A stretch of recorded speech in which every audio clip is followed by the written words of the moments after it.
The Epistle of Paul the Apostle to the Colossians, Chapter 1.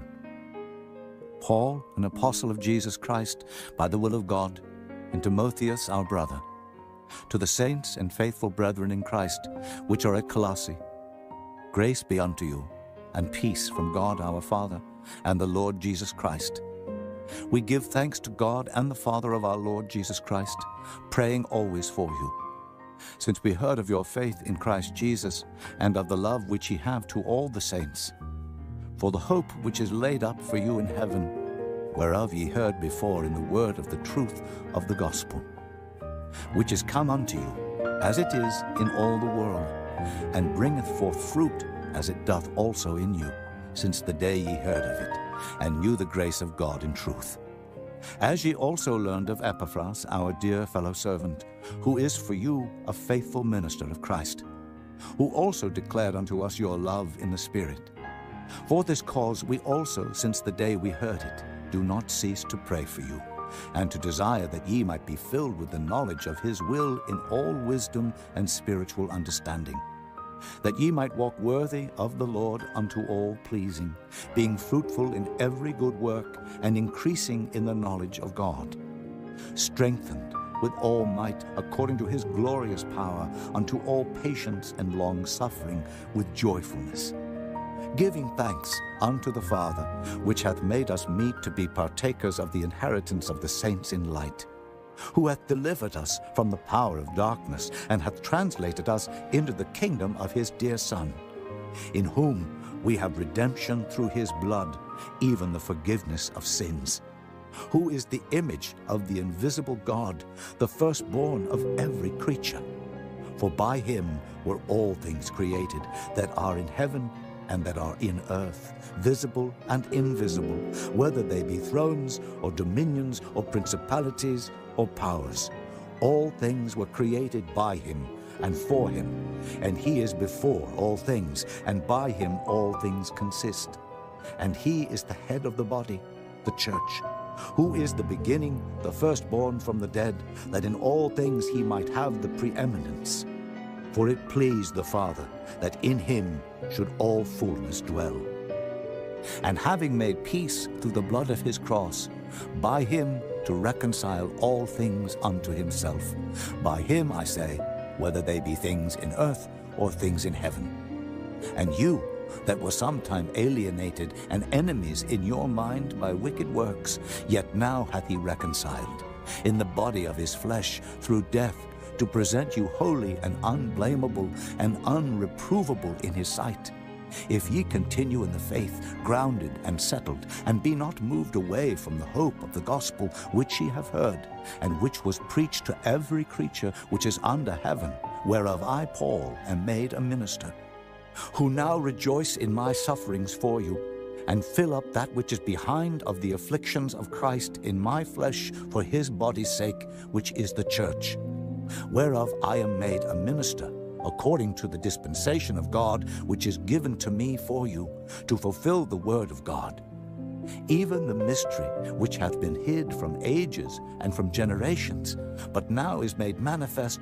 to his saints, to whom God would make known what is the riches of the glory of this mystery among the Gentiles, which is Christ in you, the hope of glory, whom we preach, warning every man and teaching every man in all wisdom, that we may present every man perfect in Christ Jesus. Whereunto I also labor, striving according to his working, which worketh in me mightily. Chapter 2. For I would that ye knew what great conflict I have for you, and for them at Laodicea, and for as many as have not seen my face in the flesh, that their hearts might be comforted, being knit together in love, and unto all riches of the full assurance of understanding, to the acknowledgement of the mystery of God, and of the Father, and of Christ, in whom are hid all the treasures of wisdom and knowledge. And this I say, lest any man should beguile you with enticing words. For though I be absent in the flesh, yet am I with you in the Spirit, joying and beholding your order, and the steadfastness of your faith in Christ. As ye have therefore received Christ Jesus the Lord, so walk ye in him, rooted and built up in him, and established in the faith, as ye have been taught, abounding therein with thanksgiving. Beware lest any man spoil you through philosophy and vain deceit, after the tradition of men, after the rudiments of the world, and not after Christ. For in him dwelleth all the fullness of the Godhead bodily. And ye are complete in him, which is the head of all principality and power, in whom also ye are circumcised with the circumcision made without hands, in putting off the body of the sins of the flesh by the circumcision of Christ, buried with him in baptism, wherein also ye are risen with him through the faith of the operation of God, who hath raised him from the dead.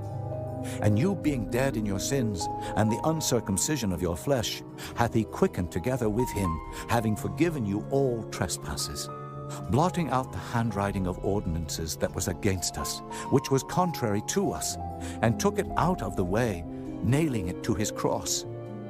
And having spoiled principalities and powers, he made a show of them openly, triumphing over them in it.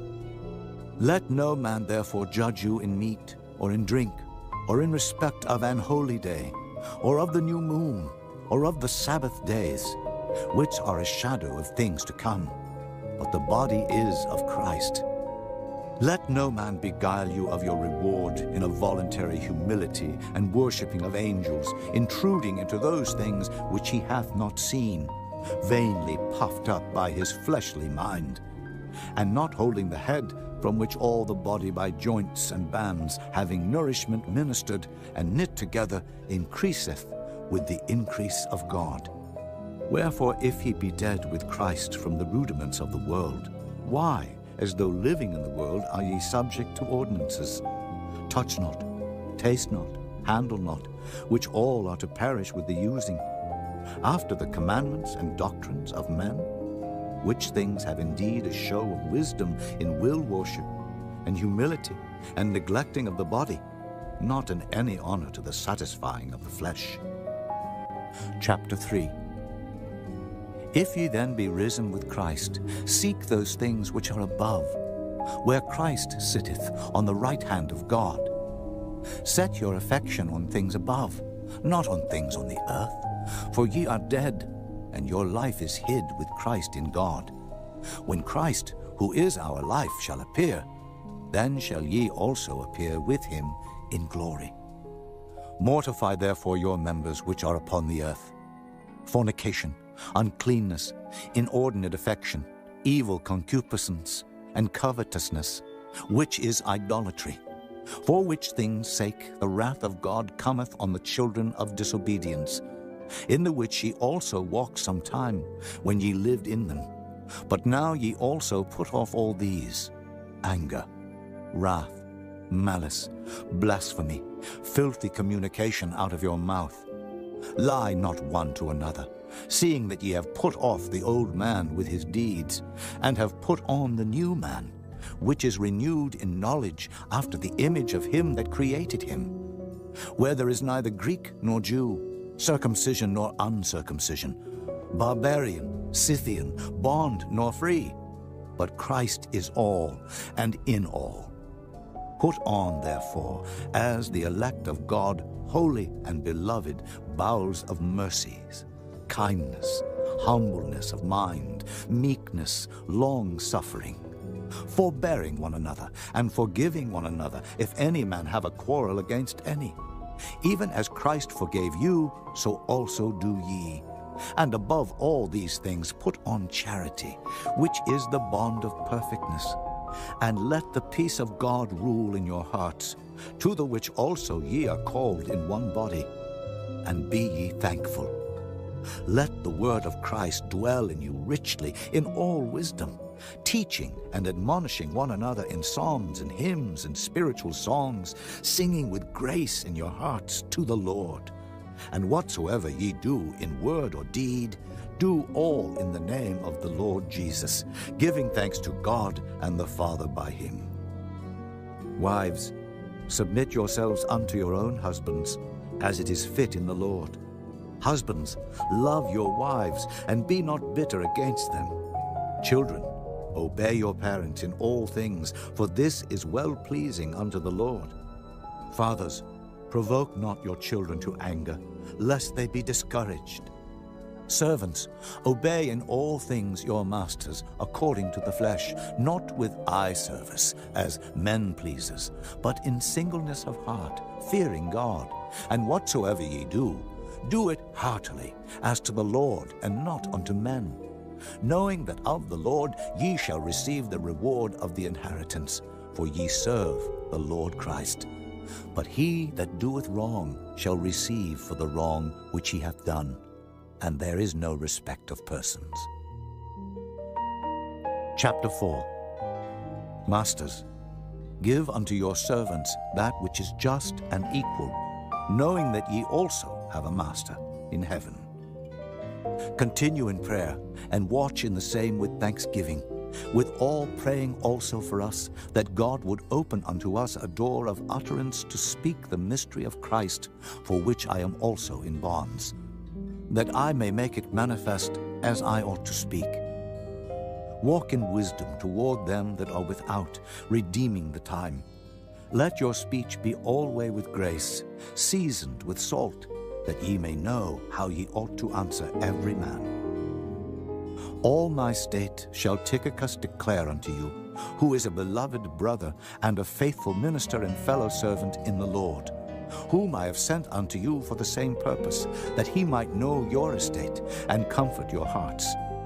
With Onesimus, a faithful and beloved brother, who is one of you, they shall make known unto you all things which are done here. Aristarchus, my fellow prisoner, saluteth you, and Marcus, sister's son to Barnabas, touching whom you received commandments. If he come unto you, receive him. And Jesus, which is called Justus, who are of the circumcision. These only are my fellow workers, unto the kingdom of God, which have been a comfort unto me. Epaphras, who is one of you, a servant of Christ, saluteth you, always laboring fervently for you in prayers, that ye may stand perfect and complete in all the will of God. For I bear him record that he hath a great zeal for you, and them that are in Laodicea, and them in Hierapolis. Luke, the beloved physician, and Demas greet you. Salute the brethren which are in Laodicea, and Nymphas, and the church which is in his house.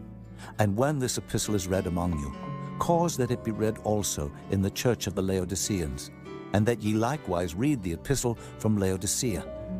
And say to Archippus, take heed to the ministry which thou hast received in the Lord, that thou fulfill it. The salutation by the hand of me, Paul. Remember my bonds. Grace be with you. Amen. Written from Rome to Colossians by Tychicus and Onesimus. Hi everyone. Welcome to the Holy Bible channel. Before we hear this dramatized narration, let's make a brief summary about this book. The book of 2 Samuel in the Old Testament of the Bible is primarily focused on the reign of King David, who ruled over Israel after the death of Saul. Here is a summary of the main stories in each chapter section. Chapters 1 through 4. After the death of Saul and his sons in battle, David mourns their loss and is anointed as king over Judah. However, Abner, Saul's former commander, supports Saul's son Ishbosheth as king over the rest of Israel. A long war ensues between the house of Saul and the house of David, which eventually leads to Abner switching his allegiance to David. Chapters 5 through 10. David becomes king over all of Israel and captures the city of Jerusalem, making it his capital. He establishes his kingdom and consolidates his power by defeating the Philistines and other enemies. David also shows kindness to Jonathan's crippled son, Mephibosheth. Chapters 11 and 12. David commits adultery with Bathsheba, the wife of Uriah the Hittite, and then arranges for Uriah to be killed in battle. Nathan the prophet confronts David about his sin, and David repents and is forgiven by God. Chapters 13 and 14. David's son Amnon rapes his half-sister Tamar, and her brother Absalom kills Amnon in revenge. Absalom then flees to Jeshurun, but David eventually allows him to return to Jerusalem. Chapters 15 through 18. Absalom conspires against David and wins the hearts of the people. He leads a rebellion against David and forces him to flee Jerusalem. However, David's forces defeat Absalom's army, and Absalom is killed in battle. Chapters 19 through 21. David returns to Jerusalem and restores order to his kingdom. He deals with several challenges, including a rebellion by Sheba and a famine caused by Saul's earlier violation of a treaty with the Gibeonites. Chapters 22 and 23. David sings a song of praise to God for delivering him from his enemies and establishing his kingdom. He also lists his mighty men and their accomplishments. Chapter 24. David orders a census of the people, which angers God. God sends a plague upon Israel, and David repents and offers sacrifices to God to stop the plague. Overall, the book of 2 Samuel portrays David as a complex figure who is both a great king and a flawed human being. Despite his sins and mistakes, David is remembered as a hero and a man after God's own heart. Now let's hear the dramatized narration of this wonderful book. We have included sliding text for a better simultaneous listening and reading experience. Thank you for listening. Please don't forget to like, comment, share, and subscribe to our channel. God bless you.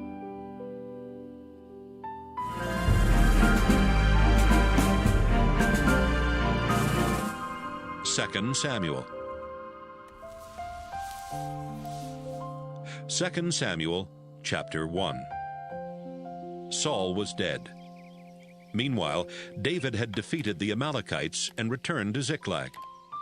3 days later, a soldier came from Saul's army. His clothes were torn and dirt was on his head. He went to David and kneeled down in front of him. David asked, "Where did you come from?" The man answered, "From Israel's army. I barely escaped with my life." "Who won the battle?" David asked. The man said, "Our army turned and ran, but many were wounded and died. Even King Saul and his son Jonathan are dead."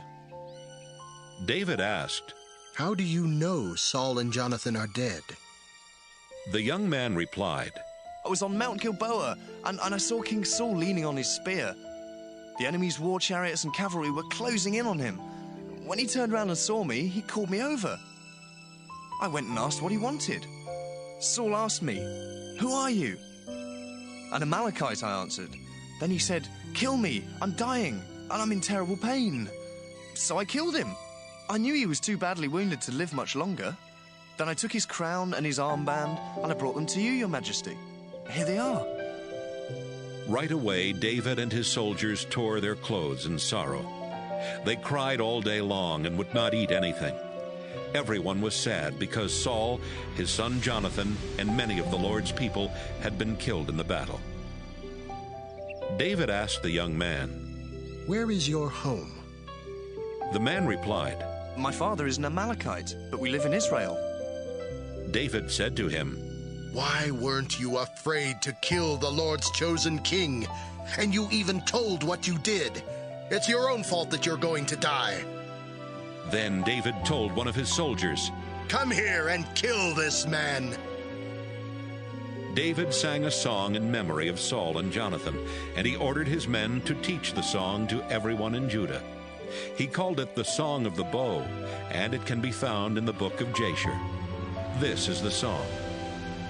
"Israel, your famous hero lies dead on the hills, and your mighty warriors have fallen. Don't tell it in Gath or spread the news on the streets of Ashkelon. The godless Philistine women will be happy and jump for joy. Don't let dew or rain fall on the hills of Gilboa. Don't let its fields grow offerings for God. There the warrior shields were smeared with mud, and Saul's own shield was left unpolished. The arrows of Jonathan struck, and warriors died. The sword of Saul cut the enemy apart. It was easy to love Saul and Jonathan. Together in life, together in death, they were faster than eagles and stronger than lions. Women of Israel, cry for Saul. He brought you fine red cloth and jewelry made of gold. Our warriors have fallen in the heat of battle, and Jonathan lies dead on the hills of Gilboa. Jonathan, I miss you most. I loved you like a brother. You were truly loyal to me, more faithful than a wife to her husband. Our warriors have fallen, and their weapons are destroyed. 2 Samuel, chapter 2. Later, David asked the Lord, Should I go back to one of the towns of Judah? The Lord answered, Yes. David asked, Which town should I go to? Go to Hebron. The Lord replied. David went to Hebron with his 2 wives, Ahinoam and Abigail. Ahinoam was from Jezreel, and Abigail was the widow of Nabal from Carmel. David also had his men and their families come and live in the villages near Hebron. The people of Judah met with David at Hebron and poured olive oil on his head to show that he was their new king. Then they told David, The people from Jabesh and Gilead buried Saul. David sent messengers to tell them, The Lord bless you. You were kind enough to bury Saul, your ruler, and I pray that the Lord will be kind and faithful to you. I will be your friend because of what you have done. Saul is dead, but the tribe of Judah has made me their king. So be strong and have courage. Abner, the son of Ner, had been the general of Saul's army. He took Saul's son Ishbosheth across the Jordan River to Mahanaim and made him king of Israel, including the areas of Gilead, Asher, Jezreel, Ephraim, and Benjamin. Ishbosheth was 40 years old at the time, and he ruled for 2 years. But the tribe of Judah made David their king, and he ruled from Hebron for 7.5 years. One day, Abner and the soldiers of Ishbosheth left Mahanaim and went to Gibeon. Meanwhile, Joab, the son of Zeruiah, was leading David's soldiers, and the 2 groups met at the pool in Gibeon. Abner and his men sat down on one side of the pool, while Joab and his men sat on the other side. Abner yelled to Joab, Let's have some of our best soldiers get up and fight each other. Joab agreed, and 12 of Ishbosheth's men from the tribe of Benjamin got up to fight 12 of David's men. They grabbed each other by the hair and stabbed each other in the side with their daggers. They all died right there. That's why the place in Gibeon is called Field of Daggers. Then everyone started fighting. Both sides fought very hard, but David's soldiers defeated Abner and the soldiers of Israel. Zeruiah's 3 sons were there, Joab, Abishai, and Asahel. Asahel could run as fast as a deer in an open field, and he ran straight after Abner without looking to the right or to the left. When Abner turned and saw him, he said, Is that you, Asahel?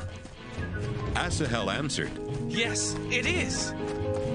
Abner said, There are soldiers all around. Stop chasing me and fight one of them. Kill him and take his clothes and weapons for yourself. But Asahel refused to stop. Abner said, If you don't turn back, I'll have to kill you. Then I could never face your brother Joab again. But Asahel would not turn back. So Abner struck him in the stomach with the back end of his spear. The spear went all the way through and came out his back. Asahel fell down and died. Everyone who saw Asahel lying dead just stopped and stood still. But Joab and Abishai went after Abner. Finally, about sunset, they came to the hill of Ammah, not far from Giah, on the road to Gibeon Desert. Abner brought the men of Benjamin together in one group on top of a hill, and they got ready to fight. Abner shouted to Joab, Aren't we ever going to stop killing each other? Don't you know that the longer we keep on doing this, the worse it's going to be when it's all over? When are you going to order your men to stop chasing their own relatives? Joab shouted back, I swear by the living God, if you hadn't spoken, my men would have chased their relatives all night. Joab took his trumpet and blew the signal for his soldiers to stop chasing the soldiers of Israel. Right away, the fighting stopped. Abner and his troops marched through the Jordan River Valley all that night. Then they crossed the river and marched all morning until they arrived back at Mahanaim. As soon as Joab stopped chasing Abner, he got David's troops together and counted them.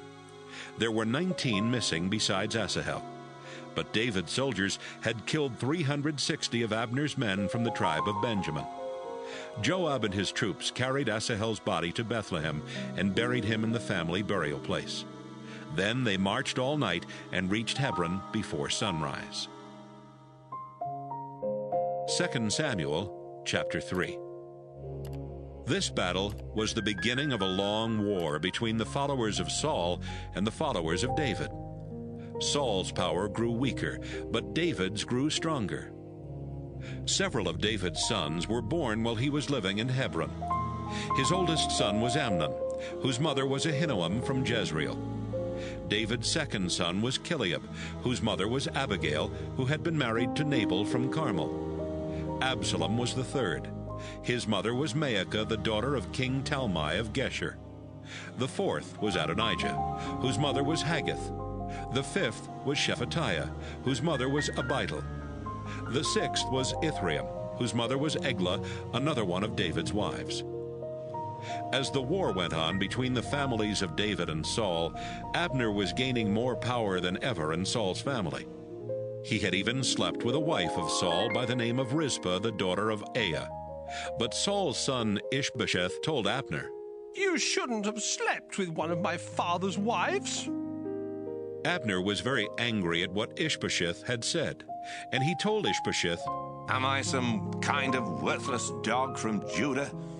I've always been loyal to your father's family and to his relatives and friends.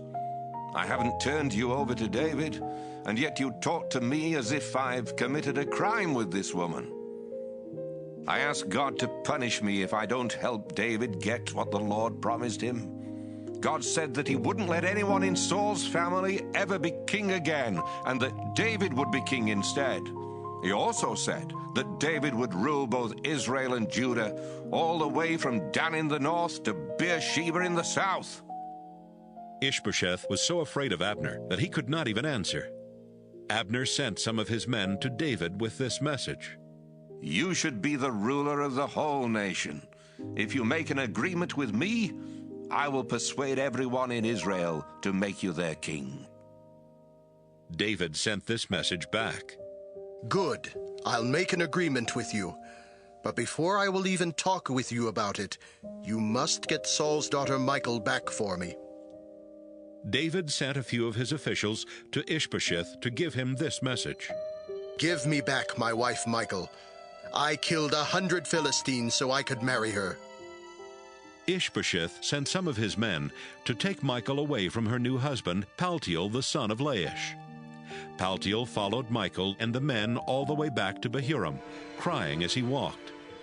But he went back home after Abner ordered him to leave. Abner talked with the leaders of the tribes of Israel and told them, You've wanted to make David your king for a long time now, so do it. After all, God said he would use his servant David to rescue his people Israel from their enemies, especially from the Philistines. Finally, Abner talked with the tribe of Benjamin. Then he left for Hebron to tell David everything that the tribe of Benjamin and the rest of the people of Israel wanted to do. Abner took 20 soldiers with him, and when they got to Hebron, David gave a big feast for them.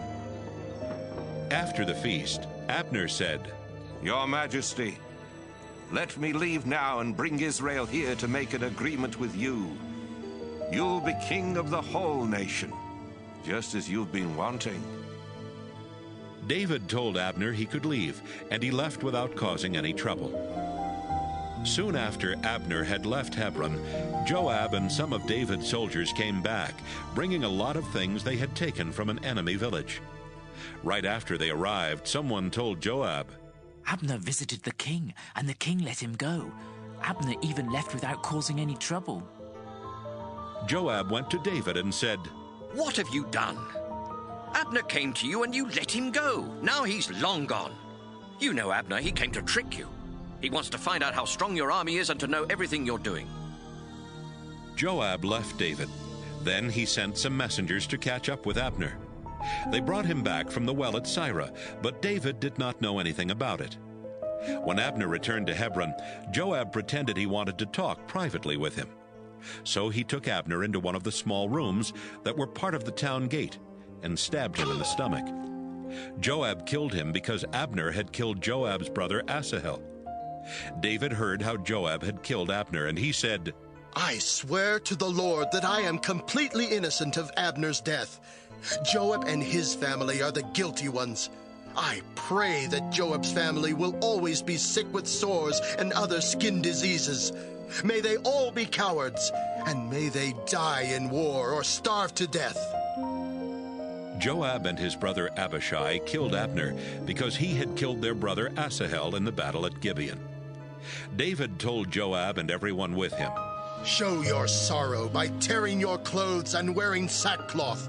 Walk in front of Abner's body and cry. David walked behind the stretcher on which Abner's body was being carried. Abner was buried in Hebron, while David and everyone else stood at the tomb and cried loudly. Then the king sang a funeral song about Abner. Abner, why should you have died like an outlaw? No one tied your hands or chained your feet, yet you died as a victim of murderers. Everyone started crying again. Then they brought some food to David and told him he would feel better if he had something to eat. It was still daytime, and David said, I swear to God that I'll not take a bite of bread or anything else until sunset. Everyone noticed what David did, and they liked it, just as they always liked what he did. Now the people of Judah and Israel were certain that David had nothing to do with killing Abner. David said to his officials, Don't you realize that today one of Israel's great leaders has died? I am the chosen king, but Joab and Abishai have more power than I do. So God will have to pay them back for the evil thing they did. 2 Samuel chapter 4. Ishbosheth felt like giving up after he heard that Abner had died in Hebron. Everyone in Israel was terrified. Ishbosheth had put the two brothers, Baanah and Rechab, in charge of the soldiers who raided enemy villages. Rimmon was their father, and they were from the town of Beeroth, which belonged to the tribe of Benjamin. The people who used to live in Beeroth had run away to Gittaim, and they still live there. Saul's son Jonathan had a son named Mephibosheth, who had not been able to walk since he was 5 years old. It happened when someone from Jezreel told his nurse that Saul and Jonathan had died. She hurried off with the boy in her arms, but he fell and injured his legs. One day, about noon, Rechab and Baanah went to Ishbosheth's house.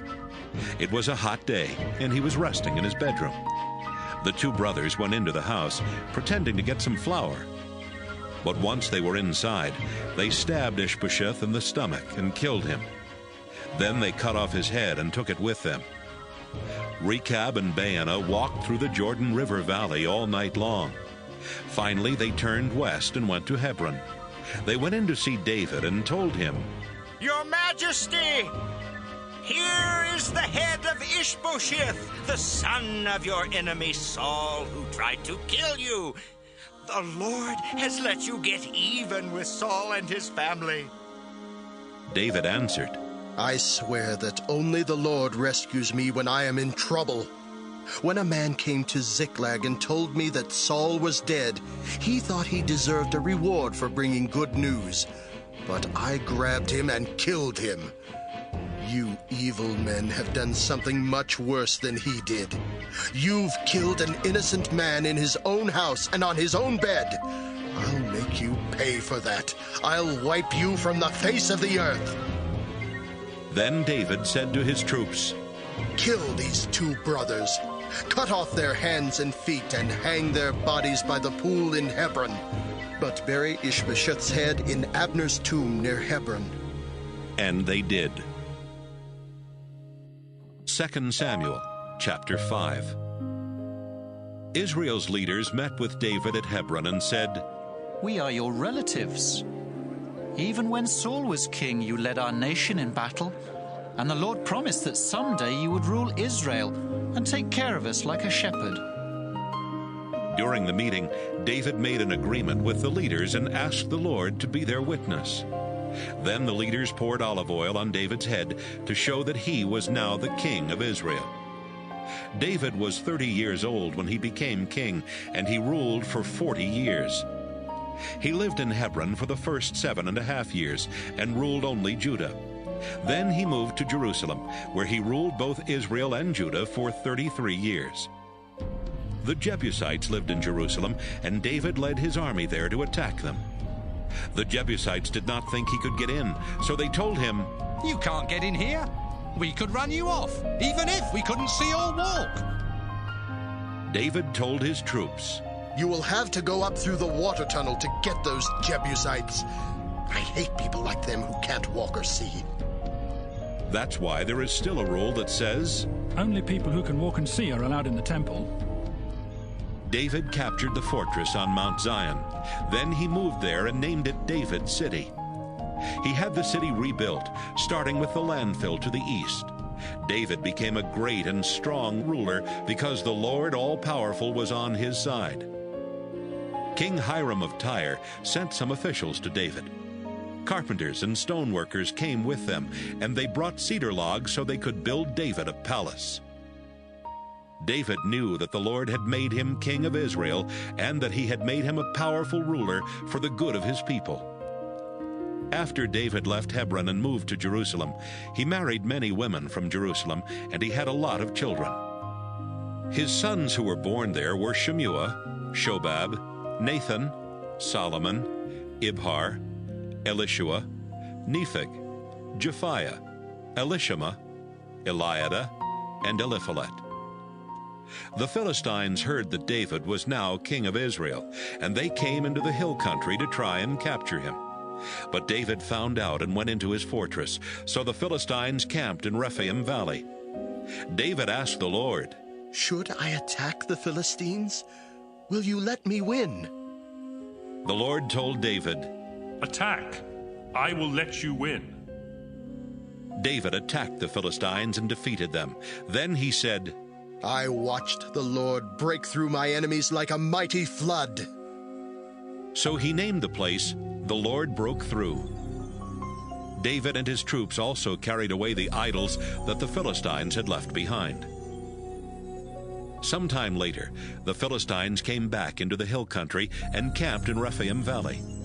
David asked the Lord what he should do, and the Lord answered, "Don't attack them from the front.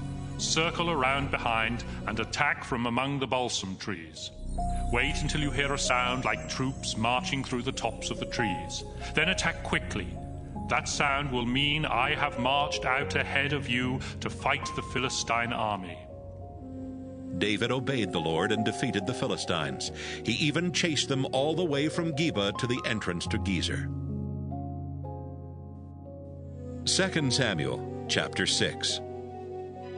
David brought together 30,000 of Israel's best soldiers and led them to Baalah in Judah, which was also called Kiriath-Jearim.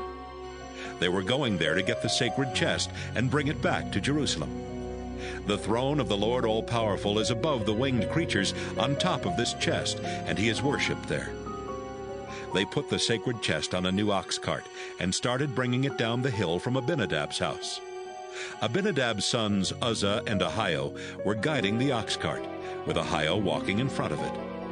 Some of the people of Israel were playing music on small harps and other stringed instruments, and on tambourines, castanets, and cymbals. David and the others were happy, and they danced for the Lord with all their might. But when they came to Nachon's threshing floor, the oxen stumbled. So Uzzah reached out and took hold of the sacred chest. The Lord God was very angry at Uzzah for doing this, and he killed Uzzah right there beside the chest. David got angry at God for killing Uzzah. He named that place Bursting Out Against Uzzah, and that's what it's still called. David was afraid of the Lord and thought, should I really take the sacred chest to my city? He decided not to take it there. Instead, he turned off the road and took it to the home of Obed-Edom, who was from Gath. The chest stayed there for 3 months, and the Lord greatly blessed Obed-Edom, his family, and everything he owned. Then someone told King David, "The Lord has done this because the sacred chest is in Obed-Edom's house." Right away, David went to Obed-Edom's house to get the chest and bring it to David's city. Everyone was celebrating. The people carrying the chest walked 6 steps. Then David sacrificed an ox and a choice cow. He was dancing for the Lord with all his might, but he wore only a linen cloth. He and everyone else were celebrating by shouting and blowing horns while the chest was being carried along. Saul's daughter Michal looked out her window and watched the chest being brought into David's city. But when she saw David jumping and dancing for the Lord, she was disgusted. They put the chest inside a tent that David had set up for it. David worshipped the Lord by sacrificing animals and burning them on an altar. Then he blessed the people in the name of the Lord All-Powerful. He gave all the men and women in the crowd a small loaf of bread, some meat, and a handful of raisins, and everyone went home. David went home so he could ask the Lord to bless his family. But Saul's daughter Michal went out and started yelling at him. "You were really great today," she said. "You acted like a dirty old man dancing around half naked in front of your servant slave girls." David told her, "The Lord didn't choose your father or anyone else in your family to be the leader of his people. The Lord chose me, and I was celebrating in honor of him. I'll show you just how great I can be. I'll even be disgusting to myself. But those slave girls you talked about will still honor me." Michal never had any children. 2 Samuel chapter 7. King David moved into his new palace, and the Lord let his kingdom be at peace. Then one day, as David was talking with Nathan the prophet, David said, "Look around. I live in a palace made of cedar, but the sacred chest has to stay in a tent." Nathan replied, "The Lord is with you, so do what you want." That night, the Lord told Nathan to go to David and give him this message. "David, you are my servant, so listen to what I say. Why should you build a temple for me? I didn't live in a temple when I brought my people out of Egypt, and I don't live in one now. A tent has always been my home wherever I have gone with them. I chose leaders and told them to be like shepherds for my people Israel. But did I ever say anything to even one of them about building a cedar temple for me? David, this is what I, the Lord All-Powerful, say to you. I brought you in from the fields where you took care of sheep, and I made you the leader of my people. Wherever you went, I helped you and destroyed your enemies right in front of your eyes. I have made you one of the most famous people in the world. I have given my people Israel a land of their own where they can live in peace, and they won't have to tremble with fear anymore. Evil nations won't bother them as they did when I let judges rule my people. And I have kept your enemies from attacking you.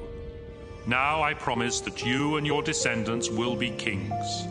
I'll choose one of your sons to be king when you reach the end of your life and are buried in the tomb of your ancestors. I'll make him a strong ruler, and no one will be able to take his kingdom away from him. He will be the one to build a temple for me. I will be his father, and he will be my son. When he does wrong, I'll see that he is corrected, just as children are corrected by their parents. But I will never put an end to my agreement with him, as I put an end to my agreement with Saul, who was king before you. I will make sure that one of your descendants will always be king." Nathan told David exactly what he had heard in the vision. David went into the tent he had set up for the sacred chest. Then he sat there and prayed. Lord all-powerful, my family and I don't deserve what you have already done for us, and yet you have promised to do even more. Is this the way you usually treat people? I am your servant, and you know my thoughts, so there is nothing more that I need to say. You have done this wonderful thing, and you have let me know about it because you wanted to keep your promise. Lord all-powerful, you are greater than all others.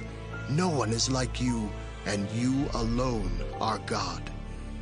Everything we have heard about you is true, and there is no other nation on earth like Israel, the nation you rescued from slavery in Egypt to be your own. You became famous by using great and wonderful miracles to force other nations and their gods out of your land so your people could live here. You have chosen Israel to be your people forever, and you have become their God. And now, Lord God, please do what you have promised me and my descendants. Then you will be famous forever, and everyone will say, "The Lord God all-powerful rules Israel, and David's descendants are his chosen kings." After all, you really are Israel's God, the Lord all-powerful. You've told me that you will let my descendants be kings. That's why I have the courage to pray to you like this, even though I am only your servant.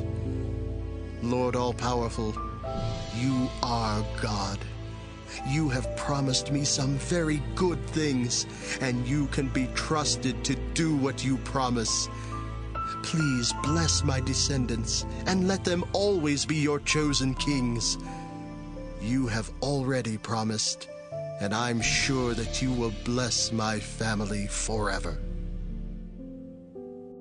2 Samuel chapter 8. Later, David attacked and badly defeated the Philistines.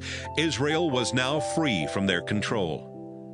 David also defeated the Moabites. Then he made their soldiers lie down on the ground, and he measured them off with a rope. He would measure off 2 lengths of the rope and have those men killed. Then he would measure off 1 length and let those men live. The people of Moab had to accept David as their ruler and pay taxes to him. David set out for the Euphrates River to build a monument there. On his way, he defeated the king of Zobah, whose name was Hadadezer, the son of Rehob. In the battle, David captured 1,700 cavalry and 20,000 foot soldiers. He also captured war chariots, but he destroyed all but 100 of them. When troops from the Aramean kingdom of Damascus came to help Hadadezer, David killed 20,000 of them. He left some of his soldiers in Damascus, and the Arameans had to accept David as their ruler and pay taxes to him. Everywhere David went, the Lord helped him win battles. Hadadezer's officers had carried their arrows in gold cases hung over their shoulders, but David took these cases and brought them to Jerusalem. He also took a lot of bronze from the cities of Beta and Berothai, which had belonged to Hadadezer. King Toi of Hamath and King Hadadezer had been enemies. So when Toi heard that David had attacked and defeated Hadadezer's whole army, he sent his son Joram to praise and congratulate David. Joram also brought him gifts made of silver, gold, and bronze. David gave these to the Lord just as he had done with the silver and gold that he had captured from Edom, Moab, Ammon, Philistia, and from King Hadadezer of Zobah. David fought the Edomite army in Salt Valley and killed 18,000 of their soldiers. When he returned, he built a monument. David left soldiers all through Edom, and the people of Edom had to accept him as their ruler. Wherever David went, the Lord helped him. David ruled all Israel with fairness and justice. Joab, the son of Zeruiah, was the commander-in-chief of the army. Jehoshaphat, the son of Ahilud, kept the government records. Zadok, the son of Ahitub, and Abiathar, the son of Ahimelech, were the priests. Seraiah was the secretary. Benaiah, the son of Jehoiada, was the commander of David's bodyguard. David's sons were priests. 2 Samuel chapter 9. One day David thought, I wonder if any of Saul's family are still alive. If they are, I will be kind to them, because I made a promise to Jonathan. David called in Ziba, one of the servants of Saul's family. David said, So you are Ziba? Yes, Your Majesty, I am. David asked, Are any of Saul's family still alive? If there are, I want to be kind to them. Ziba answered, One of Jonathan's sons is still alive, but he can't walk. Where is he? David asked. Ziba replied, He lives in Lo-debar with Machir, the son of Amiel. David sent some servants to bring Jonathan's son from Lo-debar. His name was Mephibosheth, and he was the grandson of Saul. He came to David and knelt down. David asked, Are you Mephibosheth? Yes, I am, Your Majesty. David said, Don't be afraid. I'll be kind to you because Jonathan was your father. I'm going to give you back the land that belonged to your grandfather Saul. Besides that, you will always eat with me at my table. Mephibosheth knelt down again and said, Why should you care about me? I'm worth no more than a dead dog. David called in Ziba, Saul's chief servant, and told him, Since Mephibosheth is Saul's grandson, I've given him back everything that belonged to your master Saul and his family.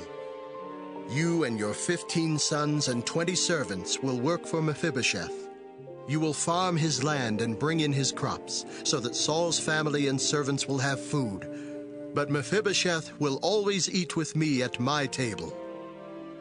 Ziba replied, Your Majesty, I will do exactly what you tell me to do. So Ziba's family and servants worked for Mephibosheth.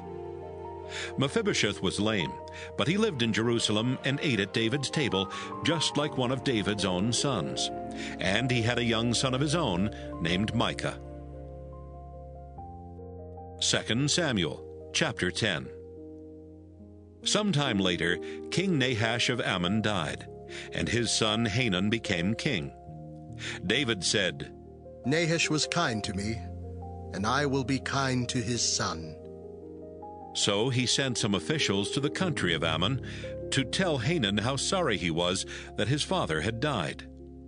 But Hanun's officials told him, Do you really believe David is honoring your father by sending these people to comfort you? He probably sent them to spy on our city so he can destroy it. Hanun arrested David's officials and had their beards shaved off on one side of their faces. He had their robes cut off just below the waist, and then he sent them away. They were terribly ashamed.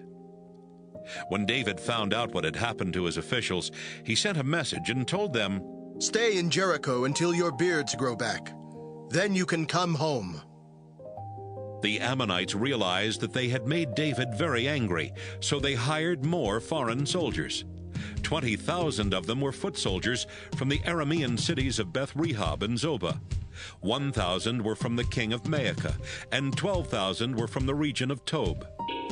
David heard what they had done, and he sent out Joab with all of his well-trained soldiers. The Ammonite troops came out and got ready to fight in front of the gate to their city. The Arameans from Zobah and Rehob and the soldiers from Tob and Maacah formed a separate group in the nearby fields. Joab saw that he had to fight in front and behind at the same time, and he picked some of the best Israelite soldiers to fight the Arameans. He put his brother Abishai in command of the rest of the army and had them fight the Ammonites. Joab told his brother, If the Arameans are too much for me to handle, you can come and help me. If the Ammonites are too strong for you, I'll come and help you. Be brave and fight hard to protect our people and the cities of our God. I pray that the Lord will do whatever pleases him. Joab and his soldiers attacked the Arameans, and the Arameans ran from them. When the Ammonite soldiers saw that the Arameans had run away, they ran from Abishai's soldiers and went back into their own city. Joab stopped fighting the Ammonites and returned to Jerusalem. The Arameans realized they had lost the battle, So they brought all their troops together again. Hadadezer sent messengers to call in the Arameans who were on the other side of the Euphrates River. Then Shobak, the commander of Hadadezer's army, led them to the town of Helam. David found out what the Arameans were doing, and he brought Israel's whole army together. They crossed the Jordan River and went to Helam, where the Arameans were ready to meet them. The Arameans attacked, but then they ran from Israel. David killed 700 chariot drivers and 40,000 cavalry. He also killed Shobak, their commander. When the kings who had been under Hadadezer's rule saw that Israel had beaten them, they made peace with Israel and accepted David as their ruler. The Arameans were afraid to help Ammon anymore. 2 Samuel, chapter 11. It was now spring, the time when kings go to war. David sent out the whole Israelite army under the command of Joab and his officers. They destroyed the Ammonite army and surrounded the capital city of Rabbah, but David stayed in Jerusalem. Late one afternoon, David got up from a nap and was walking around on the flat roof of his palace. A beautiful young woman was down below in her courtyard, bathing as her religion required. David happened to see her, and he sent one of his servants to find out who she was. The servant came back and told David, "Her name is Bathsheba. She is the daughter of Eliam, and she is the wife of Uriah the Hittite." David sent some messengers to bring her to his palace. She came to him, and he slept with her. Then she returned home. But later, when she found out that she was going to have a baby, she sent someone to David with this message. "I'm pregnant." David sent a message to Joab. "Send Uriah the Hittite to me." Joab sent Uriah to David's palace, and David asked him, "Is Joab well? How is the army doing? And how about the war?" Then David told Uriah, "Go home and clean up." Uriah left the king's palace, and David had dinner sent to Uriah's house. But Uriah didn't go home. Instead, he slept outside the entrance to the royal palace, where the king's guards slept. Someone told David that Uriah had not gone home. So the next morning, David asked him, "Why didn't you go home? Haven't you been away for a long time?" Uriah answered, "The sacred chest and the armies of Israel and Judah are camping out somewhere in the fields, with our commander Joab and his officers and troops. Do you really think I would go home to eat and drink and sleep with my wife? I swear by your life that I would not." Then David said, "Stay here in Jerusalem today, and I will send you back tomorrow." Uriah stayed in Jerusalem that day. Then the next day, David invited him for dinner. Uriah ate with David and drank so much that he got drunk, but he still did not go home. He went out and slept on his mat near the palace guards. Early the next morning, David wrote a letter and told Uriah to deliver it to Joab. The letter said, "Put Uriah on the front line where the fighting is the worst. Then pull the troops back from him, so that he will be wounded and die." Joab had been carefully watching the city of Rabbah, and he put Uriah in a place where he knew there were some of the enemy's best soldiers. When the men of the city came out, they fought and killed some of David's soldiers. Uriah the Hittite was one of them. Joab sent a messenger to tell David everything that was happening in the war. He gave the messenger these orders. "When you finish telling the king everything that has happened, he may get angry and ask, 'Why did you go so near the city to fight? Didn't you know they would shoot arrows from the wall? Don't you know how Abimelech, the son of Gideon, was killed at Thebes? Didn't a woman kill him by dropping a large rock from the top of the city wall? Why did you go so close to the city walls?' Then you tell him, 'One of your soldiers who was killed was Uriah the Hittite.'" The messenger went to David and reported everything Joab had told him. He added, "The enemy chased us from the wall and out into the open fields, but we pushed them back as far as the city gate. Then they shot arrows at us from the top of the wall. Some of your soldiers were killed, and one of them was Uriah the Hittite." David replied, Tell Joab to cheer up and not to be upset about what happened. You never know who will be killed in a war. Tell him to strengthen his attack against the city and break through its walls. When Bathsheba heard that her husband was dead, she mourned for him. Then, after the time for mourning was over, David sent someone to bring her to the palace. She became David's wife, and they had a son. 2 Samuel chapter 12. The Lord was angry at what David had done, and he sent Nathan the prophet to tell this story to David. A rich man and a poor man lived in the same town. The rich man owned a lot of sheep and cattle, but the poor man had only one little lamb that he had bought and raised. The lamb became a pet for him and his children. He even let it eat from his plate and drink from his cup and sleep on his lap. The lamb was like one of his own children. One day someone came to visit the rich man. But the rich man didn't want to kill any of his own sheep or cattle and serve it to the visitor. So he stole the poor man's little lamb and served it instead. David was furious with the rich man and said to Nathan, I swear by the living Lord that the man who did this deserves to die. And because he didn't have any pity on the poor man, he will have to pay 4 times what the lamb was worth. Then Nathan told David, You are that rich man. Now listen to what the Lord God of Israel says to you. I chose you to be the king of Israel. I kept you safe from Saul and even gave you his house and his wives. I let you rule Israel and Judah.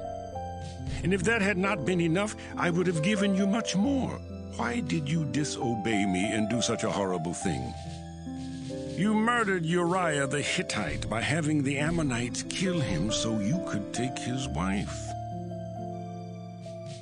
Because you wouldn't obey me and took Uriah's wife for yourself, your family will never live in peace.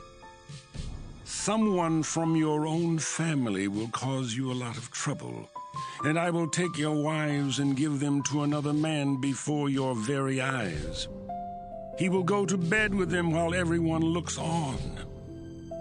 What you did was in secret, but I will do this in the open for everyone in Israel to see. David said, I have disobeyed the Lord. Yes, you have, Nathan answered. You showed you didn't care what the Lord wanted. He has forgiven you, and you won't die, but your newborn son will. Then Nathan went back home. The Lord made David's young son very sick. So David went without eating to show his sorrow, and he begged God to make the boy well. David would not sleep on his bed, but spent each night lying on the floor. His officials stood beside him and tried to talk him into getting up, but he would not get up or eat with them. After the child had been sick for 7 days, he died. But the officials were afraid to tell David. They said to each other, Even when the boy was alive, David wouldn't listen to us. How can we tell him his son is dead? He might do something terrible. David noticed his servants whispering, and he knew the boy was dead. Did my son die? He asked his servants. Yes, he did, they answered. David got up off the floor. He took a bath, combed his hair, and dressed. He went into the Lord's tent and worshipped. Then he went back home. David asked for something to eat, and when his servants brought him some food, he ate it. His officials said, What are you doing? You went without eating and cried for your son while he was alive, but now that he's dead, you're up and eating. David answered, While he was still alive, I went without food and cried because there was still hope. I said to myself, Who knows? Maybe the Lord will have pity on me and let the child live. But now that he's dead, why should I go without eating? I can't bring him back. Someday I will join him in death, but he can't return to me. David comforted his wife Bathsheba and slept with her. Later on, she gave birth to another son and named him Solomon. The Lord loved Solomon and sent Nathan the prophet to tell David, "The Lord will call him Jedediah." Meanwhile, Joab had been in the country of Ammon, attacking the city of Rabbah. He captured the royal fortress and sent a messenger to tell David, I have attacked Rabbah and captured the fortress guarding the city water supply. Call the rest of the army together, then surround the city and capture it yourself. If you don't, everyone will remember that I captured the city. David called the rest of the army together and attacked Rabbah. He captured the city and took the crown from the statue of their god Milcom. The crown was made of 75 pounds of gold, and there was a valuable jewel on it. David put the jewel on his own crown. He also carried off everything else of value.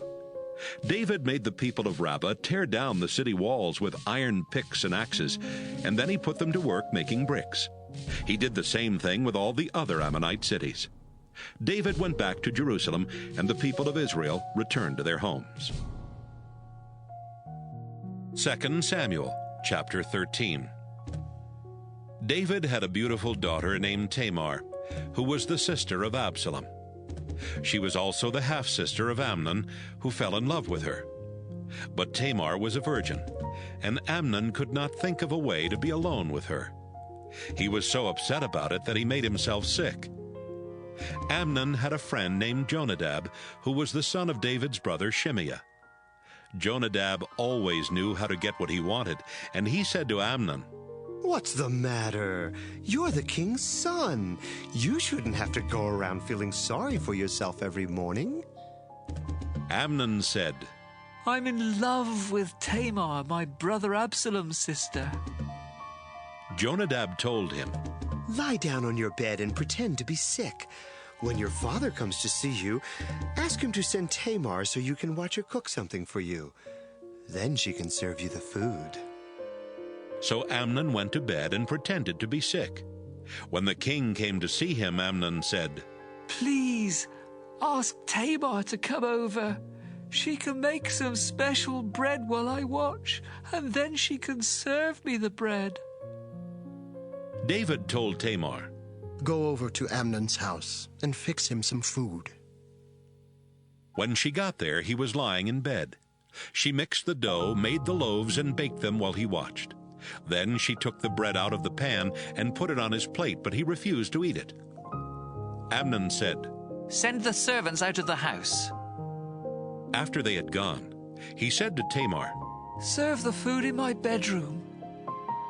Tamar picked up the bread that she had made and brought it into Amnon's bedroom. But as she was taking it over to him, he grabbed her and said, Come to bed with me. She answered, No, please don't force me. This sort of thing isn't done in Israel. It's too disgusting. Think of me. I'll be disgraced forever. And think of yourself. Everyone in Israel will say you're nothing but trash. Just ask the king, and he will let you marry me. But Amnon would not listen to what she said. He was stronger than she was, so he overpowered her and raped her. Then Amnon hated her even more than he had loved her before. So he told her, Get up and get out. She said, Don't send me away. That would be worse than what you've already done. But Amnon would not listen. He called in his servant and said, Throw this woman out and lock the door. The servant made her leave, and he locked the door behind her. The king's unmarried daughters used to wear long robes with sleeves. Tamar tore the robe she was wearing and put ashes on her head. Then she covered her face with her hands and cried loudly as she walked away. Tamar's brother Absalom said to her, How could Amnon have done such a terrible thing to you? But since he's your brother, don't tell anyone what happened. Just try not to think about it. Tamar soon moved into Absalom's house, but she was always sad and lonely.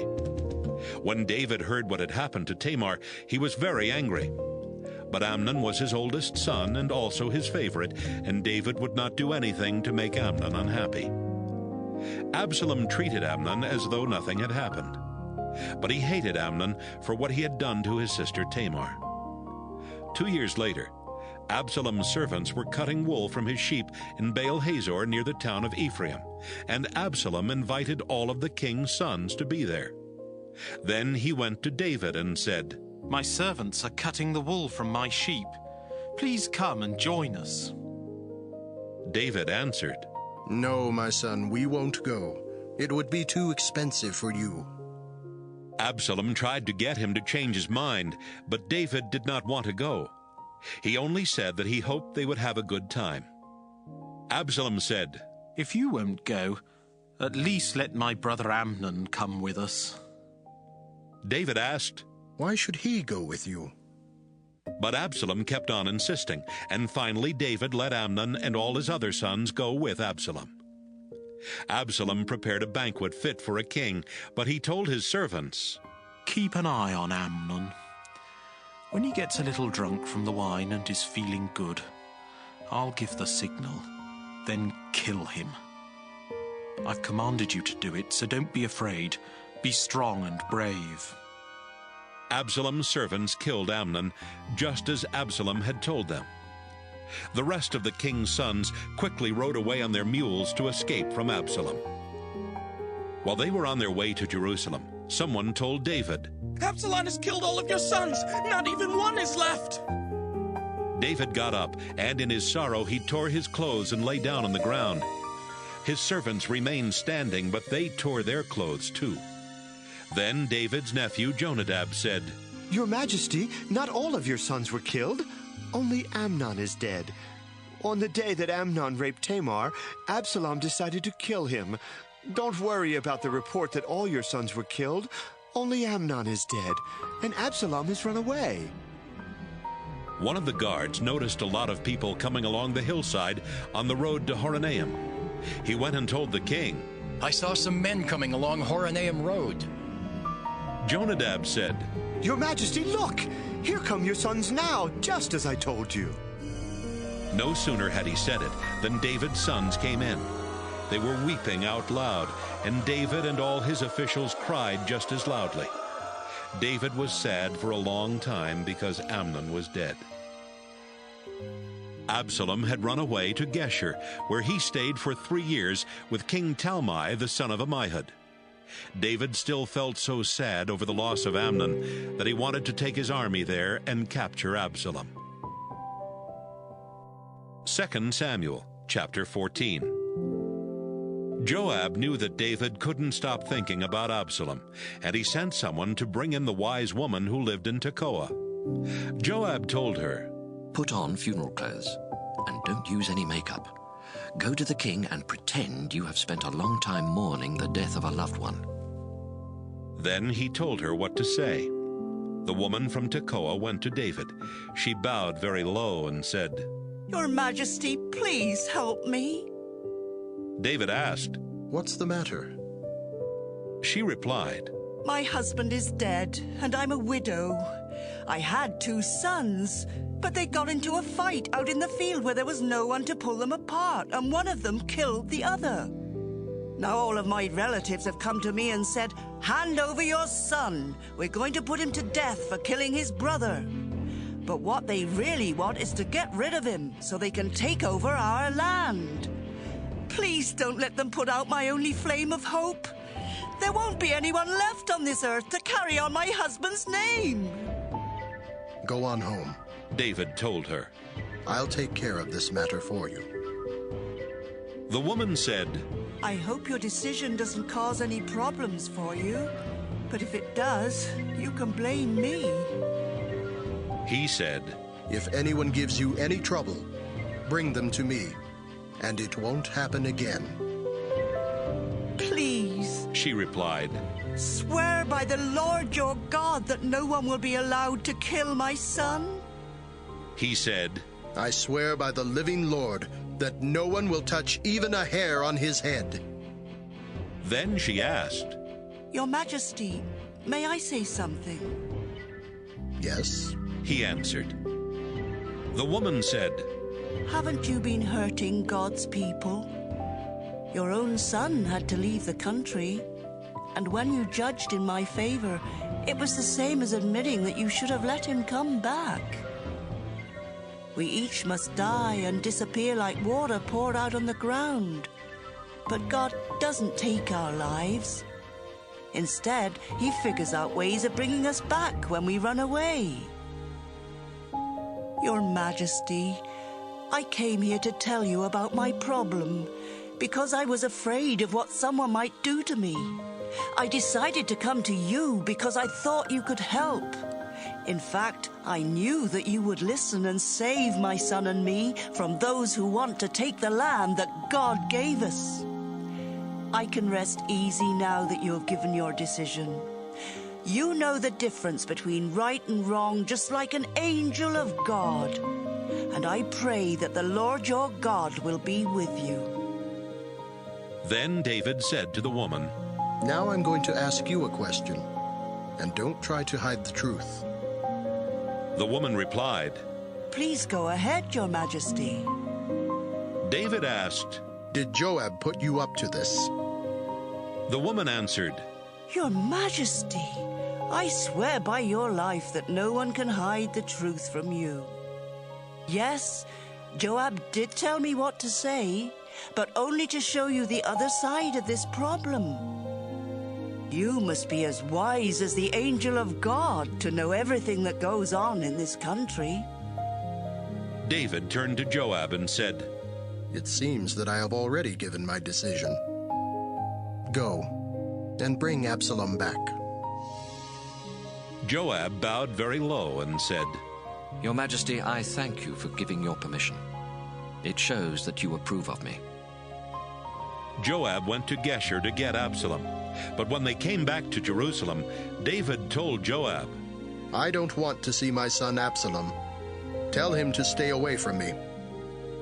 So Absalom went to his own house without seeing his father. No one in all Israel was as handsome and well-built as Absalom. He got his hair cut once a year, and when the hair was weighed, it came to about 5 pounds. Absalom had 3 sons. He also had a daughter named Tamar, who grew up to be very beautiful.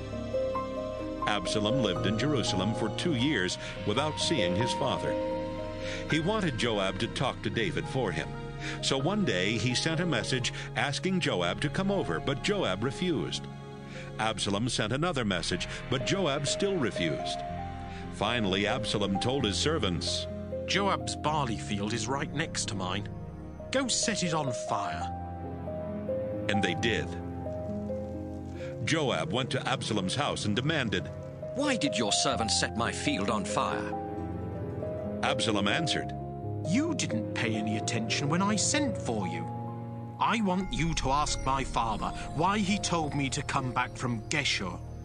I was better off there. I want to see my father now. If I'm guilty, let him kill me. Joab went to David and told him what Absalom had said. David sent for Absalom, and Absalom came. He bowed very low, and David leaned over and kissed him. 2 Samuel, chapter 15. Sometime later, Absalom got himself a chariot with horses to pull it, and he had 50 men run in front. He would get up early each morning and wait by the side of the road that led to the city gate. Anyone who had a complaint to bring to King David would have to go that way, and Absalom would ask each of them, Where are you from? If they said, I'm from a tribe in the north, Absalom would say, You deserve to win your case. It's too bad the king doesn't have anyone to hear complaints like yours. I wish someone would make me the judge around here. I would be fair to everyone. Whenever anyone would come to Absalom and start bowing down, he would reach out and hug and kiss them.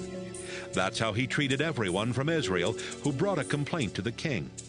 Soon everyone in Israel liked Absalom better than they liked David. 4 years later, Absalom said to David, Please, let me go to Hebron. I have to keep a promise that I made to the Lord when I was living with the Arameans in Geshur. I promised that if the Lord would bring me back to live in Jerusalem, I would worship him in Hebron. David gave his permission, and Absalom went to Hebron. He took 200 men from Jerusalem with him, but they had no idea what he was going to do.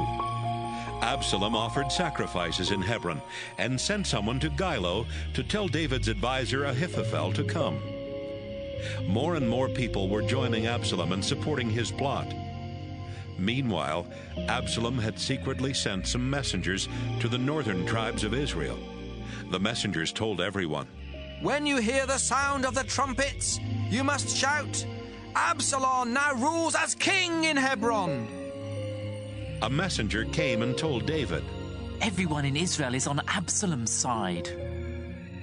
David's officials were in Jerusalem with him, and he told them, "Let's get out of here. We'll have to leave soon, or none of us will escape from Absalom. Hurry! If he moves fast, he could catch us while we're still here. Then he will kill us and everyone else in the city." The officials said, "Your Majesty, we'll do whatever you say." David left behind 10 of his wives to take care of the palace, but the rest of his family and his officials and soldiers went with him. They stopped at the last house at the edge of the city. Then David stood there and watched while his regular troops and his bodyguards marched past. The last group was the 600 soldiers who had followed him from Gath. Their commander was Ittai. David spoke to Ittai and said, "You're a foreigner from the town of Gath. You don't have to leave with us.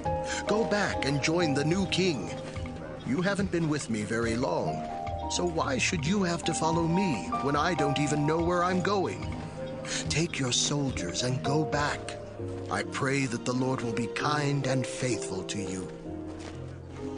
Ittai answered, "Your Majesty, just as surely as you and the Lord live, I will go where you go, no matter if it costs me my life." "Then come on," David said. So Ittai and all his men and their families walked on past David. The people of Jerusalem were crying and moaning as David and everyone with him passed by. He led them across Kidron Valley and along the road toward the desert. Zadok and Abiathar, the priests, were there along with several men from the tribe of Levi who were carrying the sacred chest. They set the chest down and left it there until David and his followers had gone out of the city. Then David said, "Zadok, take the sacred chest back to Jerusalem.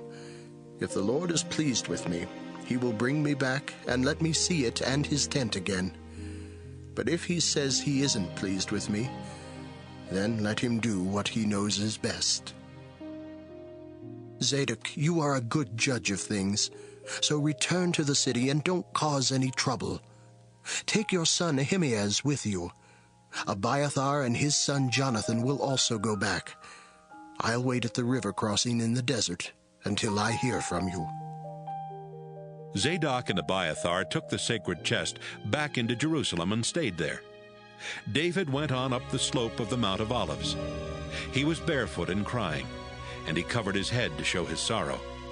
Everyone with him was crying, and they covered their heads too. Someone told David, "Ahithophel is helping Absalom plot against you." David said, "Please, Lord, keep Ahithophel's plans from working." When David reached the top of the Mount of Olives, he met Hushai the Archite at a place of worship. Hushai's robe was torn, and dust was on his head. David told him, "If you come with me, you might slow us down. Go back into the city and tell Absalom, 'Your Majesty, I am your servant. I will serve you now, just as I served your father in the past.' Hushai, if you do that, you can help me ruin Ahithophel's plans. Zadok and Abiathar the priests will be there with you, and you can tell them everything you hear in the palace. Then have them send their sons Ahimaaz and Jonathan to tell me what you've heard." David's advisor Hushai slipped back into Jerusalem just about the same time that Absalom was coming in. 2 Samuel chapter 16. David had started down the other side of the Mount of Olives when he was met by Ziba, the chief servant of Mephibosheth. Ziba had 2 donkeys that were carrying 200 loaves of bread, 100 handfuls of raisins, 100 figs, and some wine. What's all this? David asked. Ziba said, The donkeys are for your family to ride, the bread and fruit are for the people to eat, and the wine is for them to drink in the desert when they're tired out. And where is Mephibosheth? David asked. Ziba answered, He stayed in Jerusalem because he thinks the people of Israel want him to rule the kingdom of his grandfather Saul. David then told him, Everything that used to belong to Mephibosheth is now yours. Ziba said, Your Majesty, I am your humble servant, and I hope you will be pleased with me. David was near the town of Bahurim when a man came out and started cursing him. The man was Shimei, the son of Gera, and he was one of Saul's distant relatives. He threw stones at David and his soldiers, and at everyone else, including the bodyguards who walked on each side of David. Shimei was yelling at David, Get out of here, you murderer! You good-for-nothing! The Lord is paying you back for killing so many in Saul's family. You stole his kingdom, but now the Lord has given it to your son Absalom. You're a murderer, and that's why you're in such big trouble. Abishai said, Your Majesty, this man is as useless as a dead dog. He shouldn't be allowed to curse you. Let me go over and chop off his head.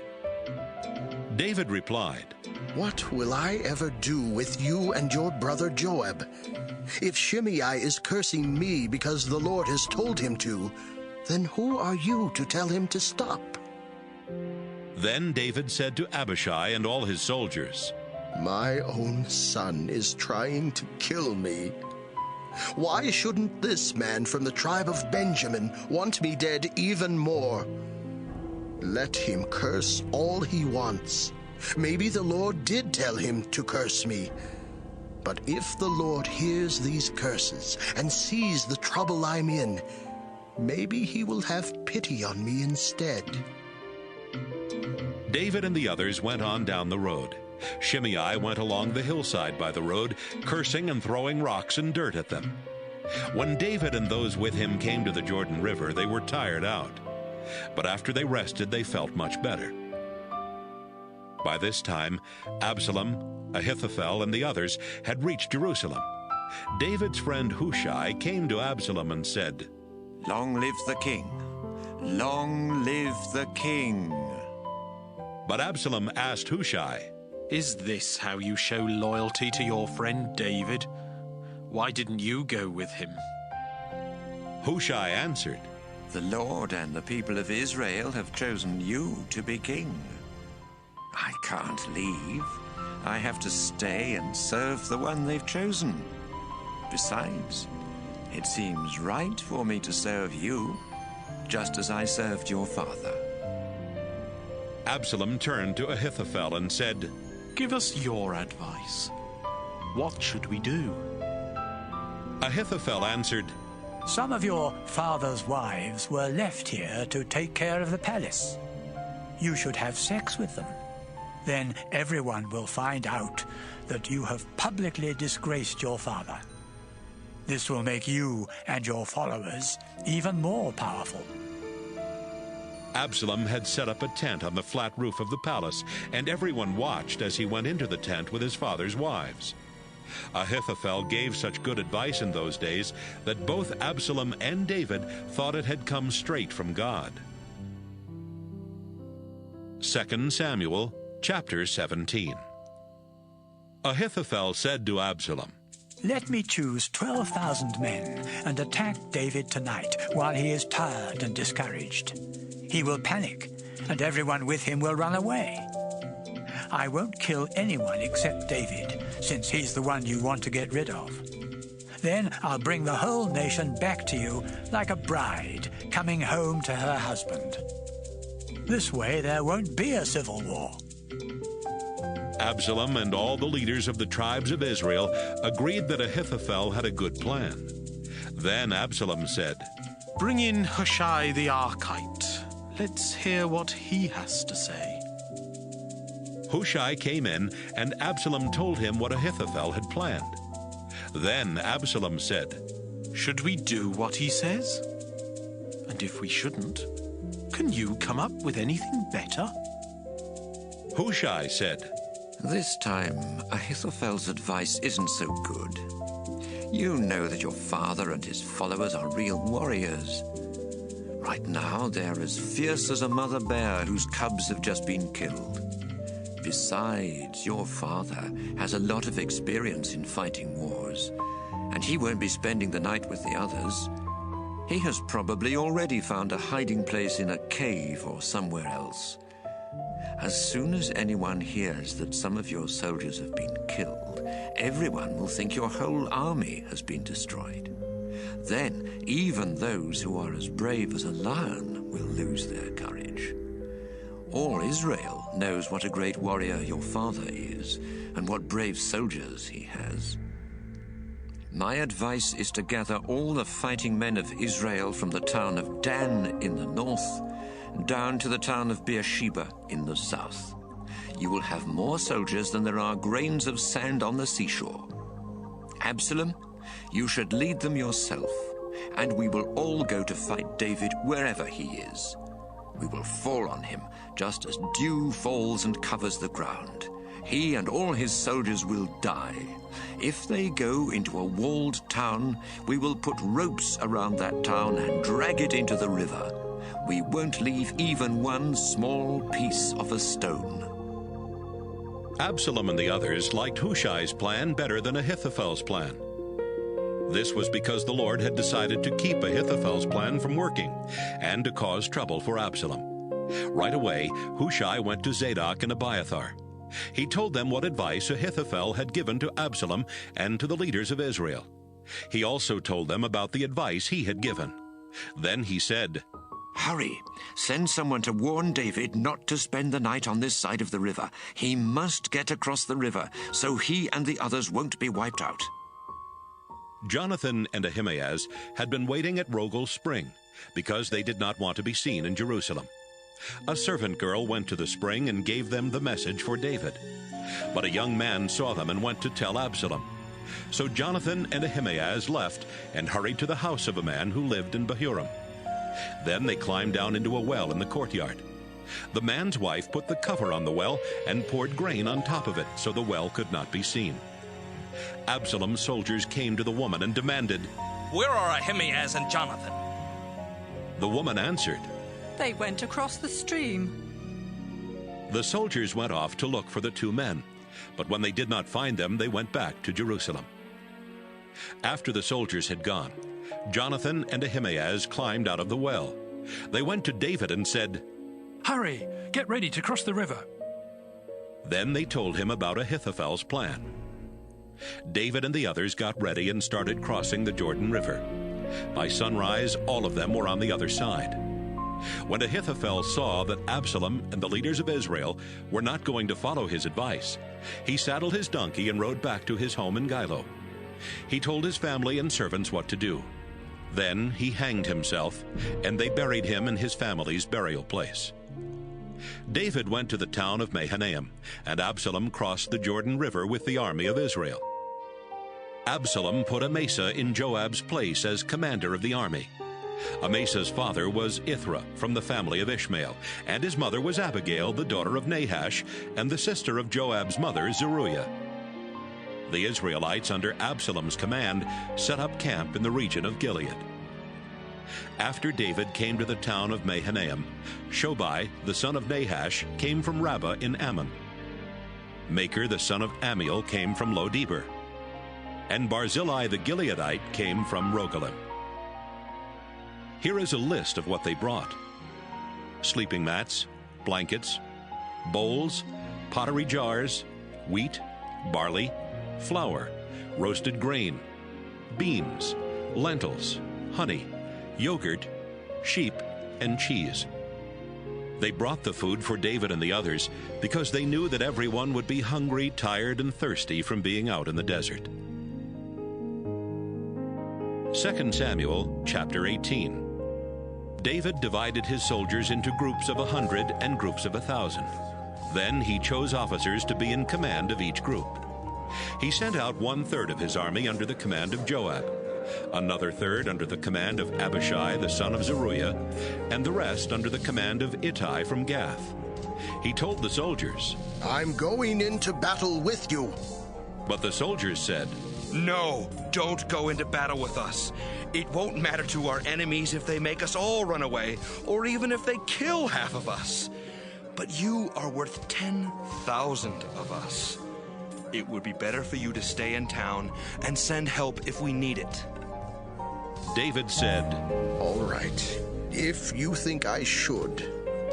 Then, in a voice loud enough for everyone to hear, he said, Joab, Abishai, Ittai, for my sake, be sure that Absalom comes back unharmed. David stood beside the town gate as his army marched past in groups of 100 and in groups of 1,000. The war with Israel took place in Ephraim forest. Battles were being fought all over the forest, and David's soldiers were winning. 20,000 soldiers were killed that day, and more of them died from the dangers of the forest than from the fighting itself. Absalom was riding his mule under a huge tree when his head caught in the branches. The mule ran off and left Absalom hanging in midair. Some of David's soldiers happened by, and one of them went and told Joab.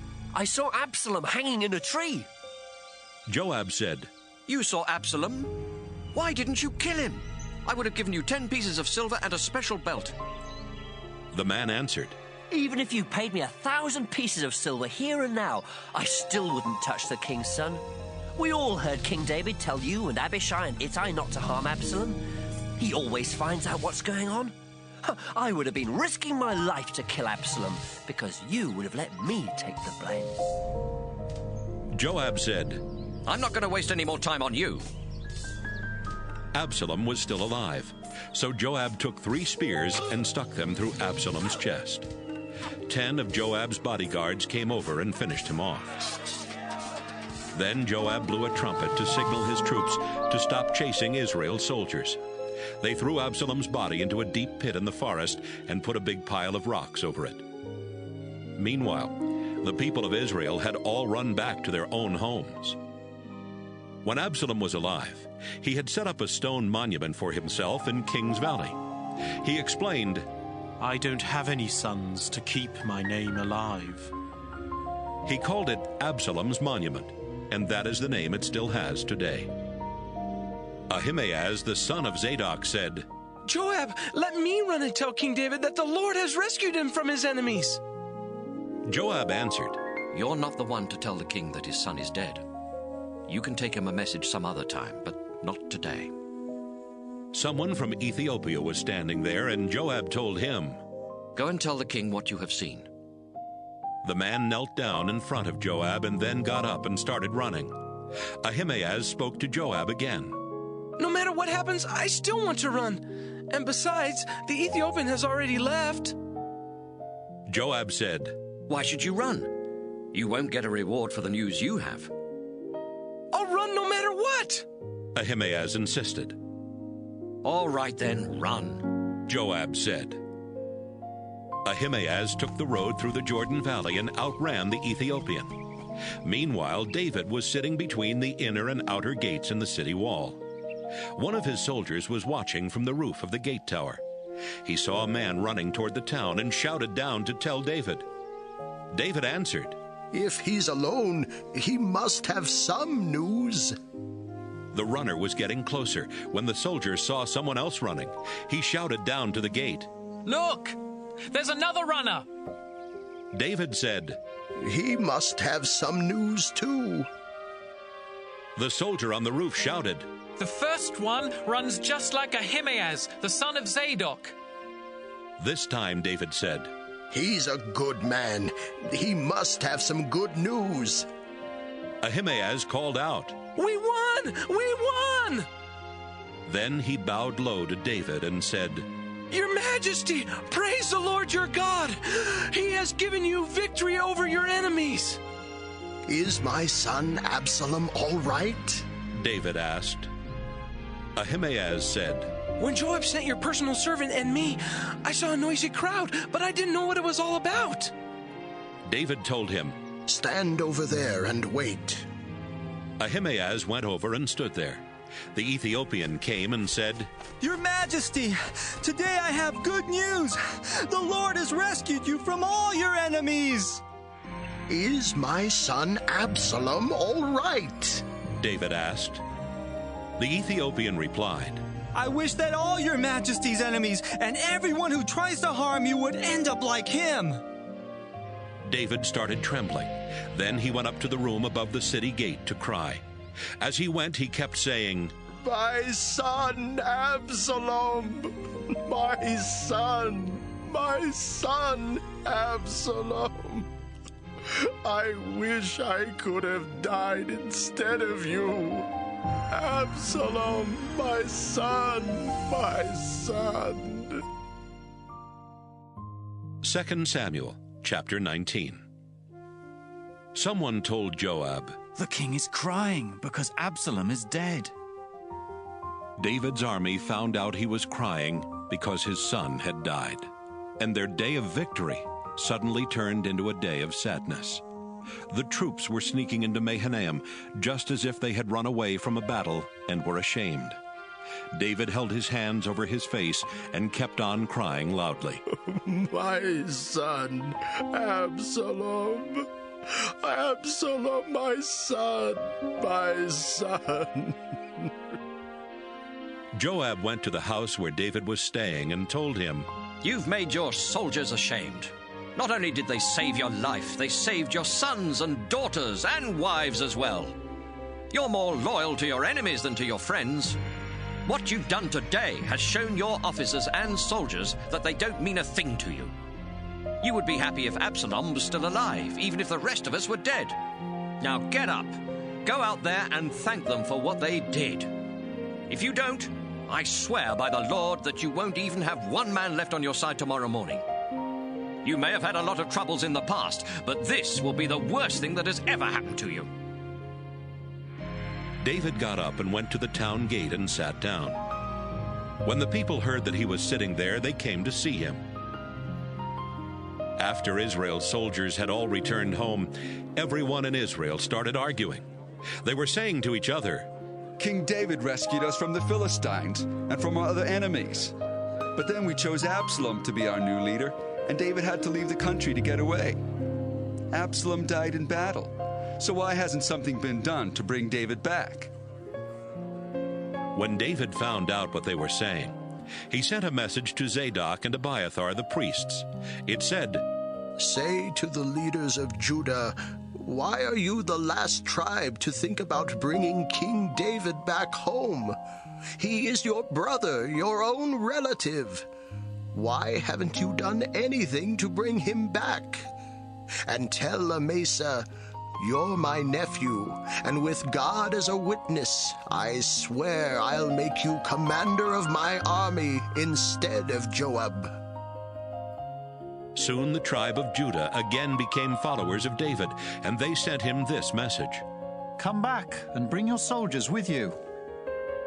David started back and had gone as far as the Jordan River when he met the people of Judah. They had gathered at Gilgal and had come to help him cross the river. Shimei, the son of Gera, was there with them. He had hurried from Bahurim to meet David. Shimei was from the tribe of Benjamin, and 1,000 others from Benjamin had come with him. Ziba, the chief servant of Saul's family, also came to the Jordan River. He and his 15 sons and 20 servants waded across to meet David. Then they brought David's family and servants back across the river, and they did everything he wanted them to do. Shimei crossed the Jordan River and bowed down in front of David. He said, "Your Majesty, I beg you not to punish me. Please forget what I did when you were leaving Jerusalem. Don't even think about it. I know I was wrong. That's why I wanted to be the first one from the northern tribes to meet you." But Abishai shouted, "You should be killed for cursing the Lord's chosen king." David said, "Abishai, what will I ever do with you and your brother Joab? Is it your job to tell me who has done wrong? I've been made king of all Israel today, and no one will be put to death." Then David promised Shimei that he would not be killed. Mephibosheth, the grandson of Saul, also came to meet David. He had missed David so much that he had not taken a bath or trimmed his beard or washed his clothes the whole time David was gone. After they had gone back to Jerusalem, Mephibosheth came to see David, who asked him, "Why didn't you go with me?" He answered, "Your Majesty, you know I can't walk. I told my servant to saddle a donkey for me so I could go with you. But my servant left without me, and then he lied about me. You're as wise as an angel of God, so do what you think is right. After all, you could have killed my whole family and me. But instead, you let me eat at your own table. Your Majesty, what more could I ask?" David answered, "You've said enough. I've decided to divide the property between you and Ziba." Mephibosheth replied, "He can have it all. I'm just glad you've come home safely." Barzillai came from Rogelim in Gilead to meet David at the Jordan River and go across with him. Barzillai was 80 years old. He was very rich and had sent food to David in Mahanaim. David said to him, "Cross the river and go to Jerusalem with me. I will take care of you." Barzillai answered, "Your Majesty, why should I go to Jerusalem? I don't have much longer to live. I'm already 80 years old, and my body is almost numb. I can't taste my food or hear the sound of singing, and I would be nothing but a burden. I'll cross the river with you, but I'll only go a little way on the other side. You don't have to be so kind to me. Just let me return to my hometown, where I can someday be buried near my father and mother. My servant Kimham can go with you, and you can treat him as your own." David said, "I'll take Kimham with me, and whatever you ask me to do for him, I'll do. And if there's anything else you want, I'll also do that." David's soldiers went on across the river, while he stayed behind to tell Barzillai goodbye and to wish him well. Barzillai returned home, but Kimham crossed the river with David. All of Judah's army and half of Israel's army were there to help David cross the river. The soldiers from Israel came to him and said, "Why did our relatives from Judah sneak you and your family and your soldiers across the Jordan?" The people of Judah answered, "Why are you so angry? We are the king's relatives.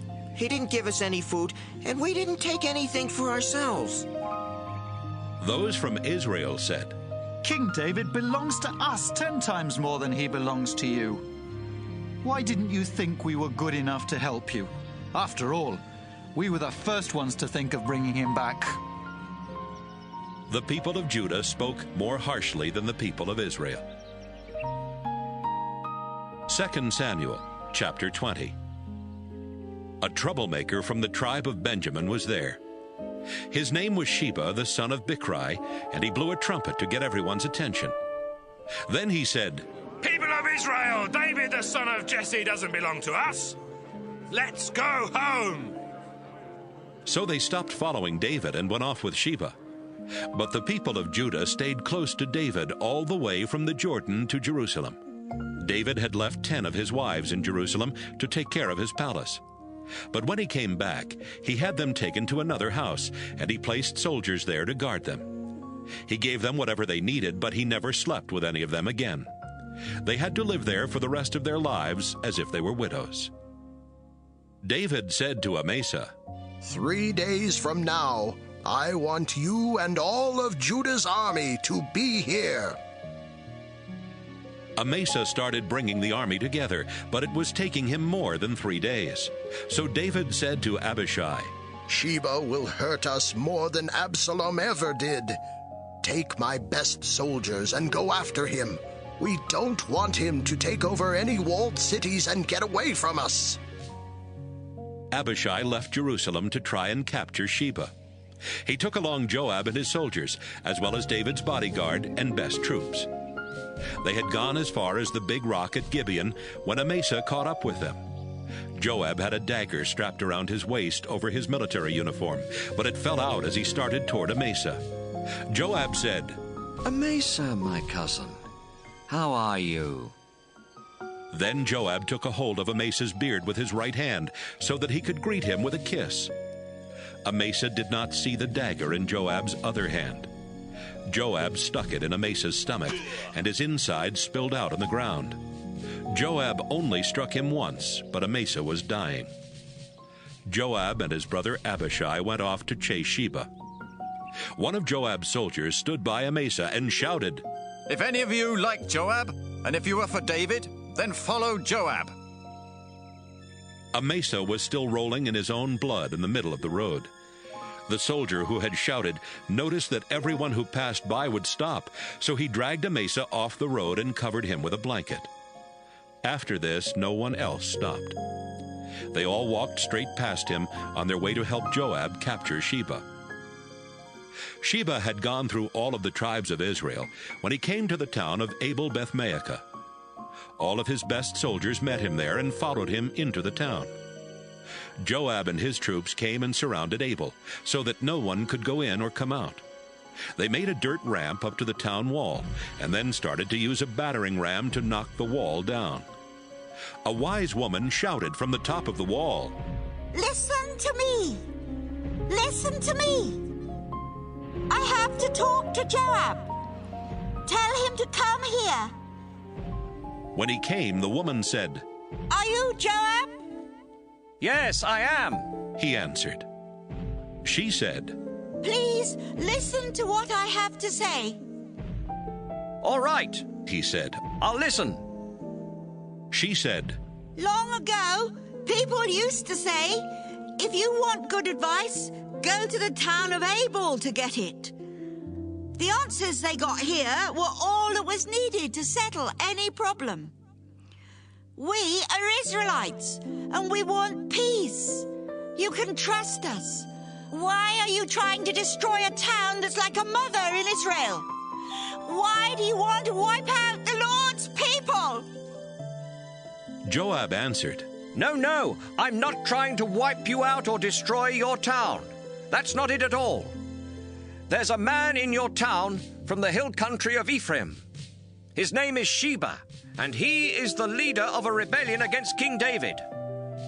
Turn him over to me, and we will leave your town alone. The woman told Joab, We will throw his head over the wall. She went to the people of the town and talked them into doing it. They cut off Sheba's head and threw it to Joab. Joab blew a signal on his trumpet, and the soldiers returned to their homes. Joab went back to David in Jerusalem. Joab was the commander of Israel's entire army. Benaiah, the son of Jehoiada, was in command of David's bodyguard. Adoram was in charge of the slave labor force. Jehoshaphat, the son of Ahilud, kept government records. Sheva was the secretary. Zadok and Abiathar were the priests. Ira from Jair was David's priest. 2 Samuel chapter 21. While David was king, there were 3 years in a row when the nation of Israel could not grow enough food. So David asked the Lord for help, and the Lord answered, Saul and his family are guilty of murder, because he had the Gibeonites killed. The Gibeonites were not Israelites. They were descendants of the Amorites. The people of Israel had promised not to kill them, but Saul had tried to kill them because he wanted Israel and Judah to control all the land. David had the Gibeonites come, and he talked with them.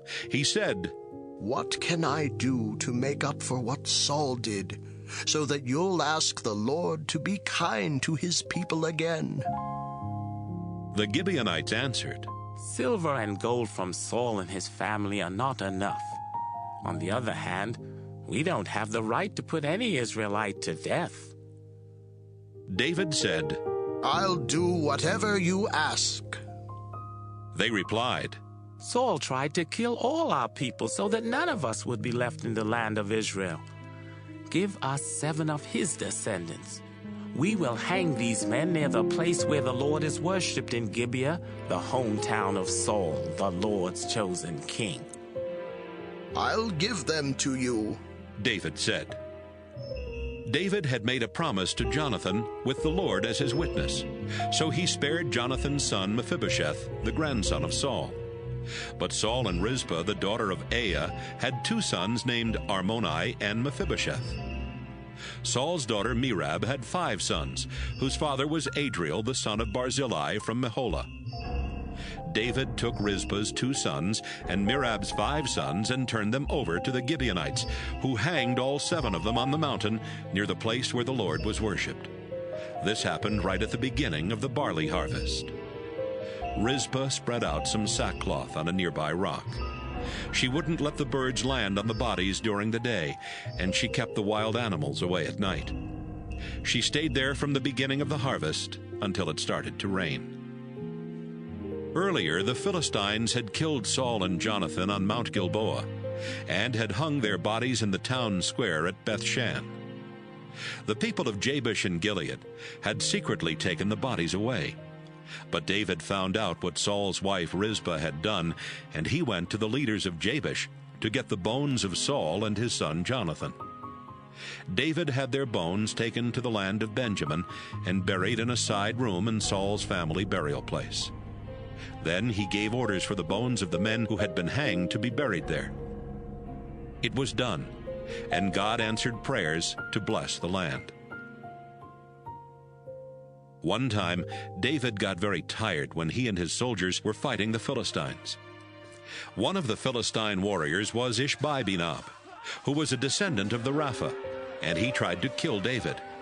Ishbi-Benob was armed with a new sword, and his bronze spearhead alone weighed 7.5 pounds. But Abishai came to the rescue and killed the Philistine. David's soldiers told him, "We can't let you risk your life in battle anymore.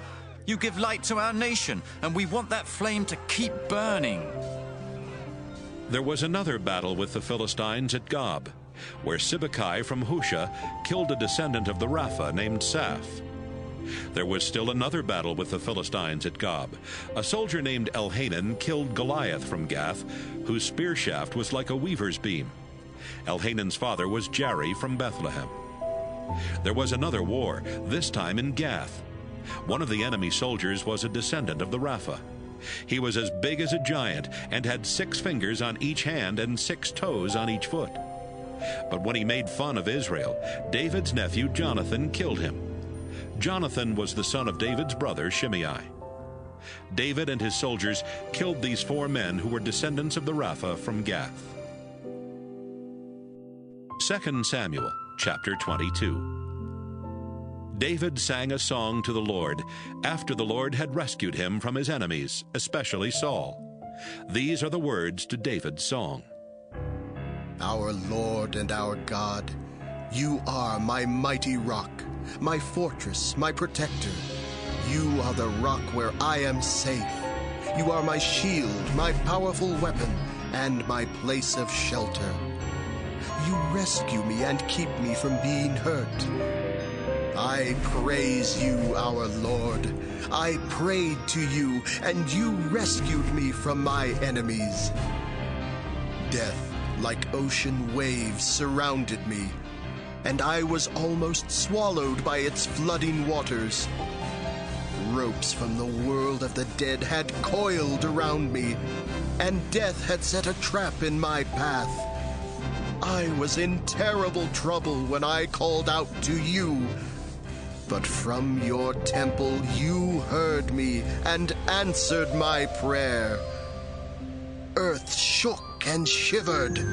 The columns supporting the sky rocked back and forth. You were angry and breathed out smoke. Scorching heat and fiery flames spewed from your mouth. You opened the heavens like curtains, and you came down with storm clouds under your feet. You rode on the backs of flying creatures. You appeared with the wind as wings. Darkness was your tent. Thunder clouds filled the sky. hiding you from sight. Fiery coals lit up the sky in front of you. Lord Most High, your voice thundered from the heavens. You scattered your enemies with arrows of lightning.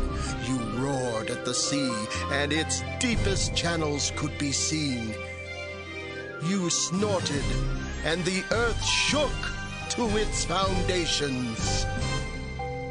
You reached down from heaven, and you lifted me from deep in the ocean. You rescued me from enemies who were hateful and too powerful for me. On the day disaster struck, they came and attacked, but you defended me. When I was fenced in, you freed and rescued me because you love me. You are good to me, Lord, because I do right, and you reward me because I am innocent. I do what you want and never turn to do evil. I keep your laws in mind and never turn away from your teachings. I obey you completely and guard against sin. You have been good to me because I do right. You have rewarded me for being innocent by your standards. You are always loyal to your loyal people, and you are faithful to the faithful. With all who are sincere, you are sincere, but you treat the unfaithful as their deeds deserve. You rescue the humble, but you look for ways to put down the proud. Our Lord and God, you are my lamp. You turn darkness to light. You help me defeat armies and capture cities. Your way is perfect, Lord, and your word is correct. You are a shield for those who run to you for help. You alone are God. Only you are a mighty rock. You are my strong fortress, and you set me free. You make my feet run as fast as those of a deer, and you help me stand on the mountains. You teach my hands to fight, and my arms to use a bow of bronze. You alone are my shield, and by coming to help me, you have made me famous. You clear the way for me, and now I won't stumble. I kept chasing my enemies until I caught them and destroyed them. I destroyed them. I stuck my sword through my enemies, and they were crushed under my feet. You helped me win victories and forced my attackers to fall victim to me. You made my enemies run, and I killed them. They cried out for help, but no one saved them. They called out to you, but there was no answer. I ground them to dust, and I squashed them like mud in the streets. You rescued me from my stubborn people and made me the leader of foreign nations who are now my slaves. They obey and come crawling. They have lost all courage, and from their fortresses they come trembling. You are the living Lord. I will praise you. You are a mighty rock. I will honor you for keeping me safe. You took revenge for me, and you put nations in my power. You protected me from violent enemies, and you made me much greater than all of them. I will praise you, Lord, and I will honor you among the nations. You give glorious victories to your chosen king. Your faithful love for David and for his descendants will never end. 2 Samuel chapter 23. These are the last words of David, the son of Jesse. The God of Jacob chose David and made him a great king. The mighty God of Israel loved him. When God told him to speak, David said, The Spirit of the Lord has told me what to say. Our mighty rock, the God of Jacob, told me, a ruler who obeys God and does right is like the sunrise on a cloudless day, or like rain that sparkles on the grass. I have ruled this way, and God will never break his promise to me. God's promise is complete and unchanging. He will always help me and give me what I hope for. But evil people are pulled up like thorn bushes. They are not dug up by hand, but with a sharp spear, and are burned on the spot. These are the names of David's warriors. Ishbosheth, the son of Hakmon, was the leader of the 3 warriors. In one battle, he killed 800 men with his spear. The next one of the 3 warriors was Eleazar, the son of Dodo the Ahohite. One time when the Philistines were at war with Israel, he and David dared the Philistines to fight them. Every one of the Israelite soldiers turned and ran except Eleazar. He killed Philistines until his hand was cramped, and he couldn't let go of his sword. When Eleazar finished, all the Israelite troops had to do was come back and take the enemy's weapons and armor. The Lord gave Israel a great victory that day. Next was Shammah, the son of Agi the Hararite. One time the Philistines brought their army together to destroy a crop of peas growing in a field near Lehi. The rest of Israel's soldiers ran away from the Philistines, but Shammah stood in the middle of the field and killed the Philistines. The crops were saved, and the Lord gave Israel a great victory. One year at harvest time, the 3 warriors went to meet David at Adullam cave. The Philistine army had set up camp in Rephaim Valley and had taken over Bethlehem. David was in his fortress, and he was very thirsty. He said, I wish I had a drink from the well by the gate at Bethlehem. The 3 warriors sneaked into the Philistine camp and got some water from the well near Bethlehem's gate. But after they brought the water back to David, he refused to drink it. Instead, he poured it out as a sacrifice and said to the Lord, I can't drink this water. It's like the blood of these men who risked their lives to get it for me. The 3 warriors did these brave deeds. Joab's brother Abishai was the leader of the 30 warriors, and in one battle he killed 300 men with his spear. He was as famous as the 3 warriors, and certainly just as famous as the rest of the 30 warriors. He was the commander of the 30 warriors, but he still did not become one of the 3 warriors. Benaiah, the son of Jehoiada, was a brave man from Kabzeel who did some amazing things. He killed 2 of Moab's best fighters, and on a snowy day he went down into a pit and killed a lion.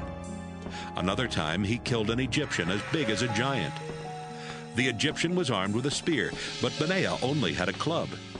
Benaiah grabbed the spear from the Egyptian and killed him with it. Benaiah did these things. He never became one of the 3 warriors, but he was just as famous as they were, and certainly just as famous as the rest of the 30 warriors. David made him the leader of his bodyguard. Some of the 30 warriors were Asahel, the brother of Joab, Elhanan, the son of Dodo from Bethlehem, Shammah from Harod, Elika from Harod, Helez the Paltite, Ira the son of Ikesh from Tekoa, Abiezer from Anathoth, Mabunai the Hushathite, Zalman the Ahohite, Maharai from Netophah, Helab the son of Baanah from Netophah, Ittai the son of Ribai from Gibeah of the tribe of Benjamin, Benaiah from Pirathon, Hiddai from the streams of Mount Gaash, Abialbon from Betharabah, Asmaveth from Bahurim, Eliabah from Shaalbon, Jashan, Jonathan the son of Shammah the Hararite, Ahiam the son of Sharar the Hararite, Eliphalet the son of Ahasbai from Maacah, Eliam the son of Ahithophel from Gilo, Hezro from Carmel, Peori the Arbite, Igal the son of Nathan from Zobah, Bani the Gadite, Zilach from Ammon, Naharai from Beeroth, who carried the weapons of Joab the son of Zeruiah, Ira the Ithrite, Gareb the Ithrite, Uriah the Hittite. There were 37 in all. 2 Samuel chapter 24.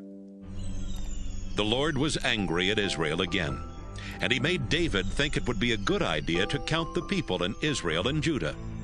So David told Joab and the army officers, "Go to every tribe in Israel, from the town of Dan in the north all the way south to Beersheba, and count everyone who can serve in the army. I want to know how many there are." Joab answered, "I hope the Lord your God will give you 100 times more soldiers than you already have. I hope you will live to see that day. But why do you want to do a thing like this?" But when David refused to change his mind, Joab and the army officers went out and started counting the people. They crossed the Jordan River and began with Aroer and the town in the middle of the river valley. From there, they went toward Gad and on as far as Jazer. They went to Gilead and to Kadesh in Syria. Then they went to Dan, Ijon, and on toward Sidon. They came to the fortress of Tyre, then went through every town of the Hivites and the Canaanites. Finally, they went to Beersheba in the southern desert of Judah. After they had gone through the whole land, they went back to Jerusalem. It had taken them 9 months and 20 days. Joab came and told David, "In Israel there are 800,000 who can serve in the army, and in Judah there are 500,000. After David had everyone counted, he felt guilty and told the Lord, "What I did was stupid and terribly wrong. Lord, please forgive me." Before David even got up the next morning, the Lord had told David's prophet Gad to take a message to David. Gad went to David and told him, "You must choose one of 3 ways for the Lord to punish you. Will there be 7 years when the land won't grow enough food for your people? Or will your enemies chase you and make you run from them for 3 months? Or will there be 3 days of horrible disease in your land? Think about it and decide, because I have to give your answer to God who sent me." David was really frightened and said, "It's a terrible choice to make. But the Lord is kind, and I'd rather have him punish us than for anyone else to do it." So that morning, the Lord sent an angel to spread a horrible disease everywhere in Israel, from Dan to Beersheba. And before it was over, 70,000 people had died. When the angel was about to destroy Jerusalem, the Lord felt sorry for all the suffering he had caused and told the angel, "That's enough. Don't touch them." This happened at the threshing place that belonged to Araunah the Jebusite. David saw the angel killing everyone and told the Lord, "These people are like sheep with me as their shepherd. I have sinned terribly, but they have done nothing wrong. Please punish me and my family instead of them." That same day, the prophet Gad came and told David, "Go to the threshing place that belongs to Araunah, and build an altar there for the Lord." So David went. Araunah looked and saw David and his soldiers coming up toward him. He went over to David, bowed down low, and said, "Your Majesty, why have you come to see me?" David answered, "I've come to buy your threshing place. I have to build the Lord an altar here, so this disease will stop killing the people." Araunah said, "Take whatever you want and offer your sacrifice. Here are some oxen for the sacrifice. You can use the threshing boards and the wooden yokes for the fire. Take them. They're yours. I hope the Lord your God will be pleased with you." But David answered, "No, I have to pay you what they're worth. I can't offer the Lord my God a sacrifice that I got for nothing." So David bought the threshing place and the oxen for 50 pieces of silver. Then he built an altar for the Lord. He sacrificed animals and burned them on the altar. The Lord answered the prayers of the people, and no one else died from the terrible disease.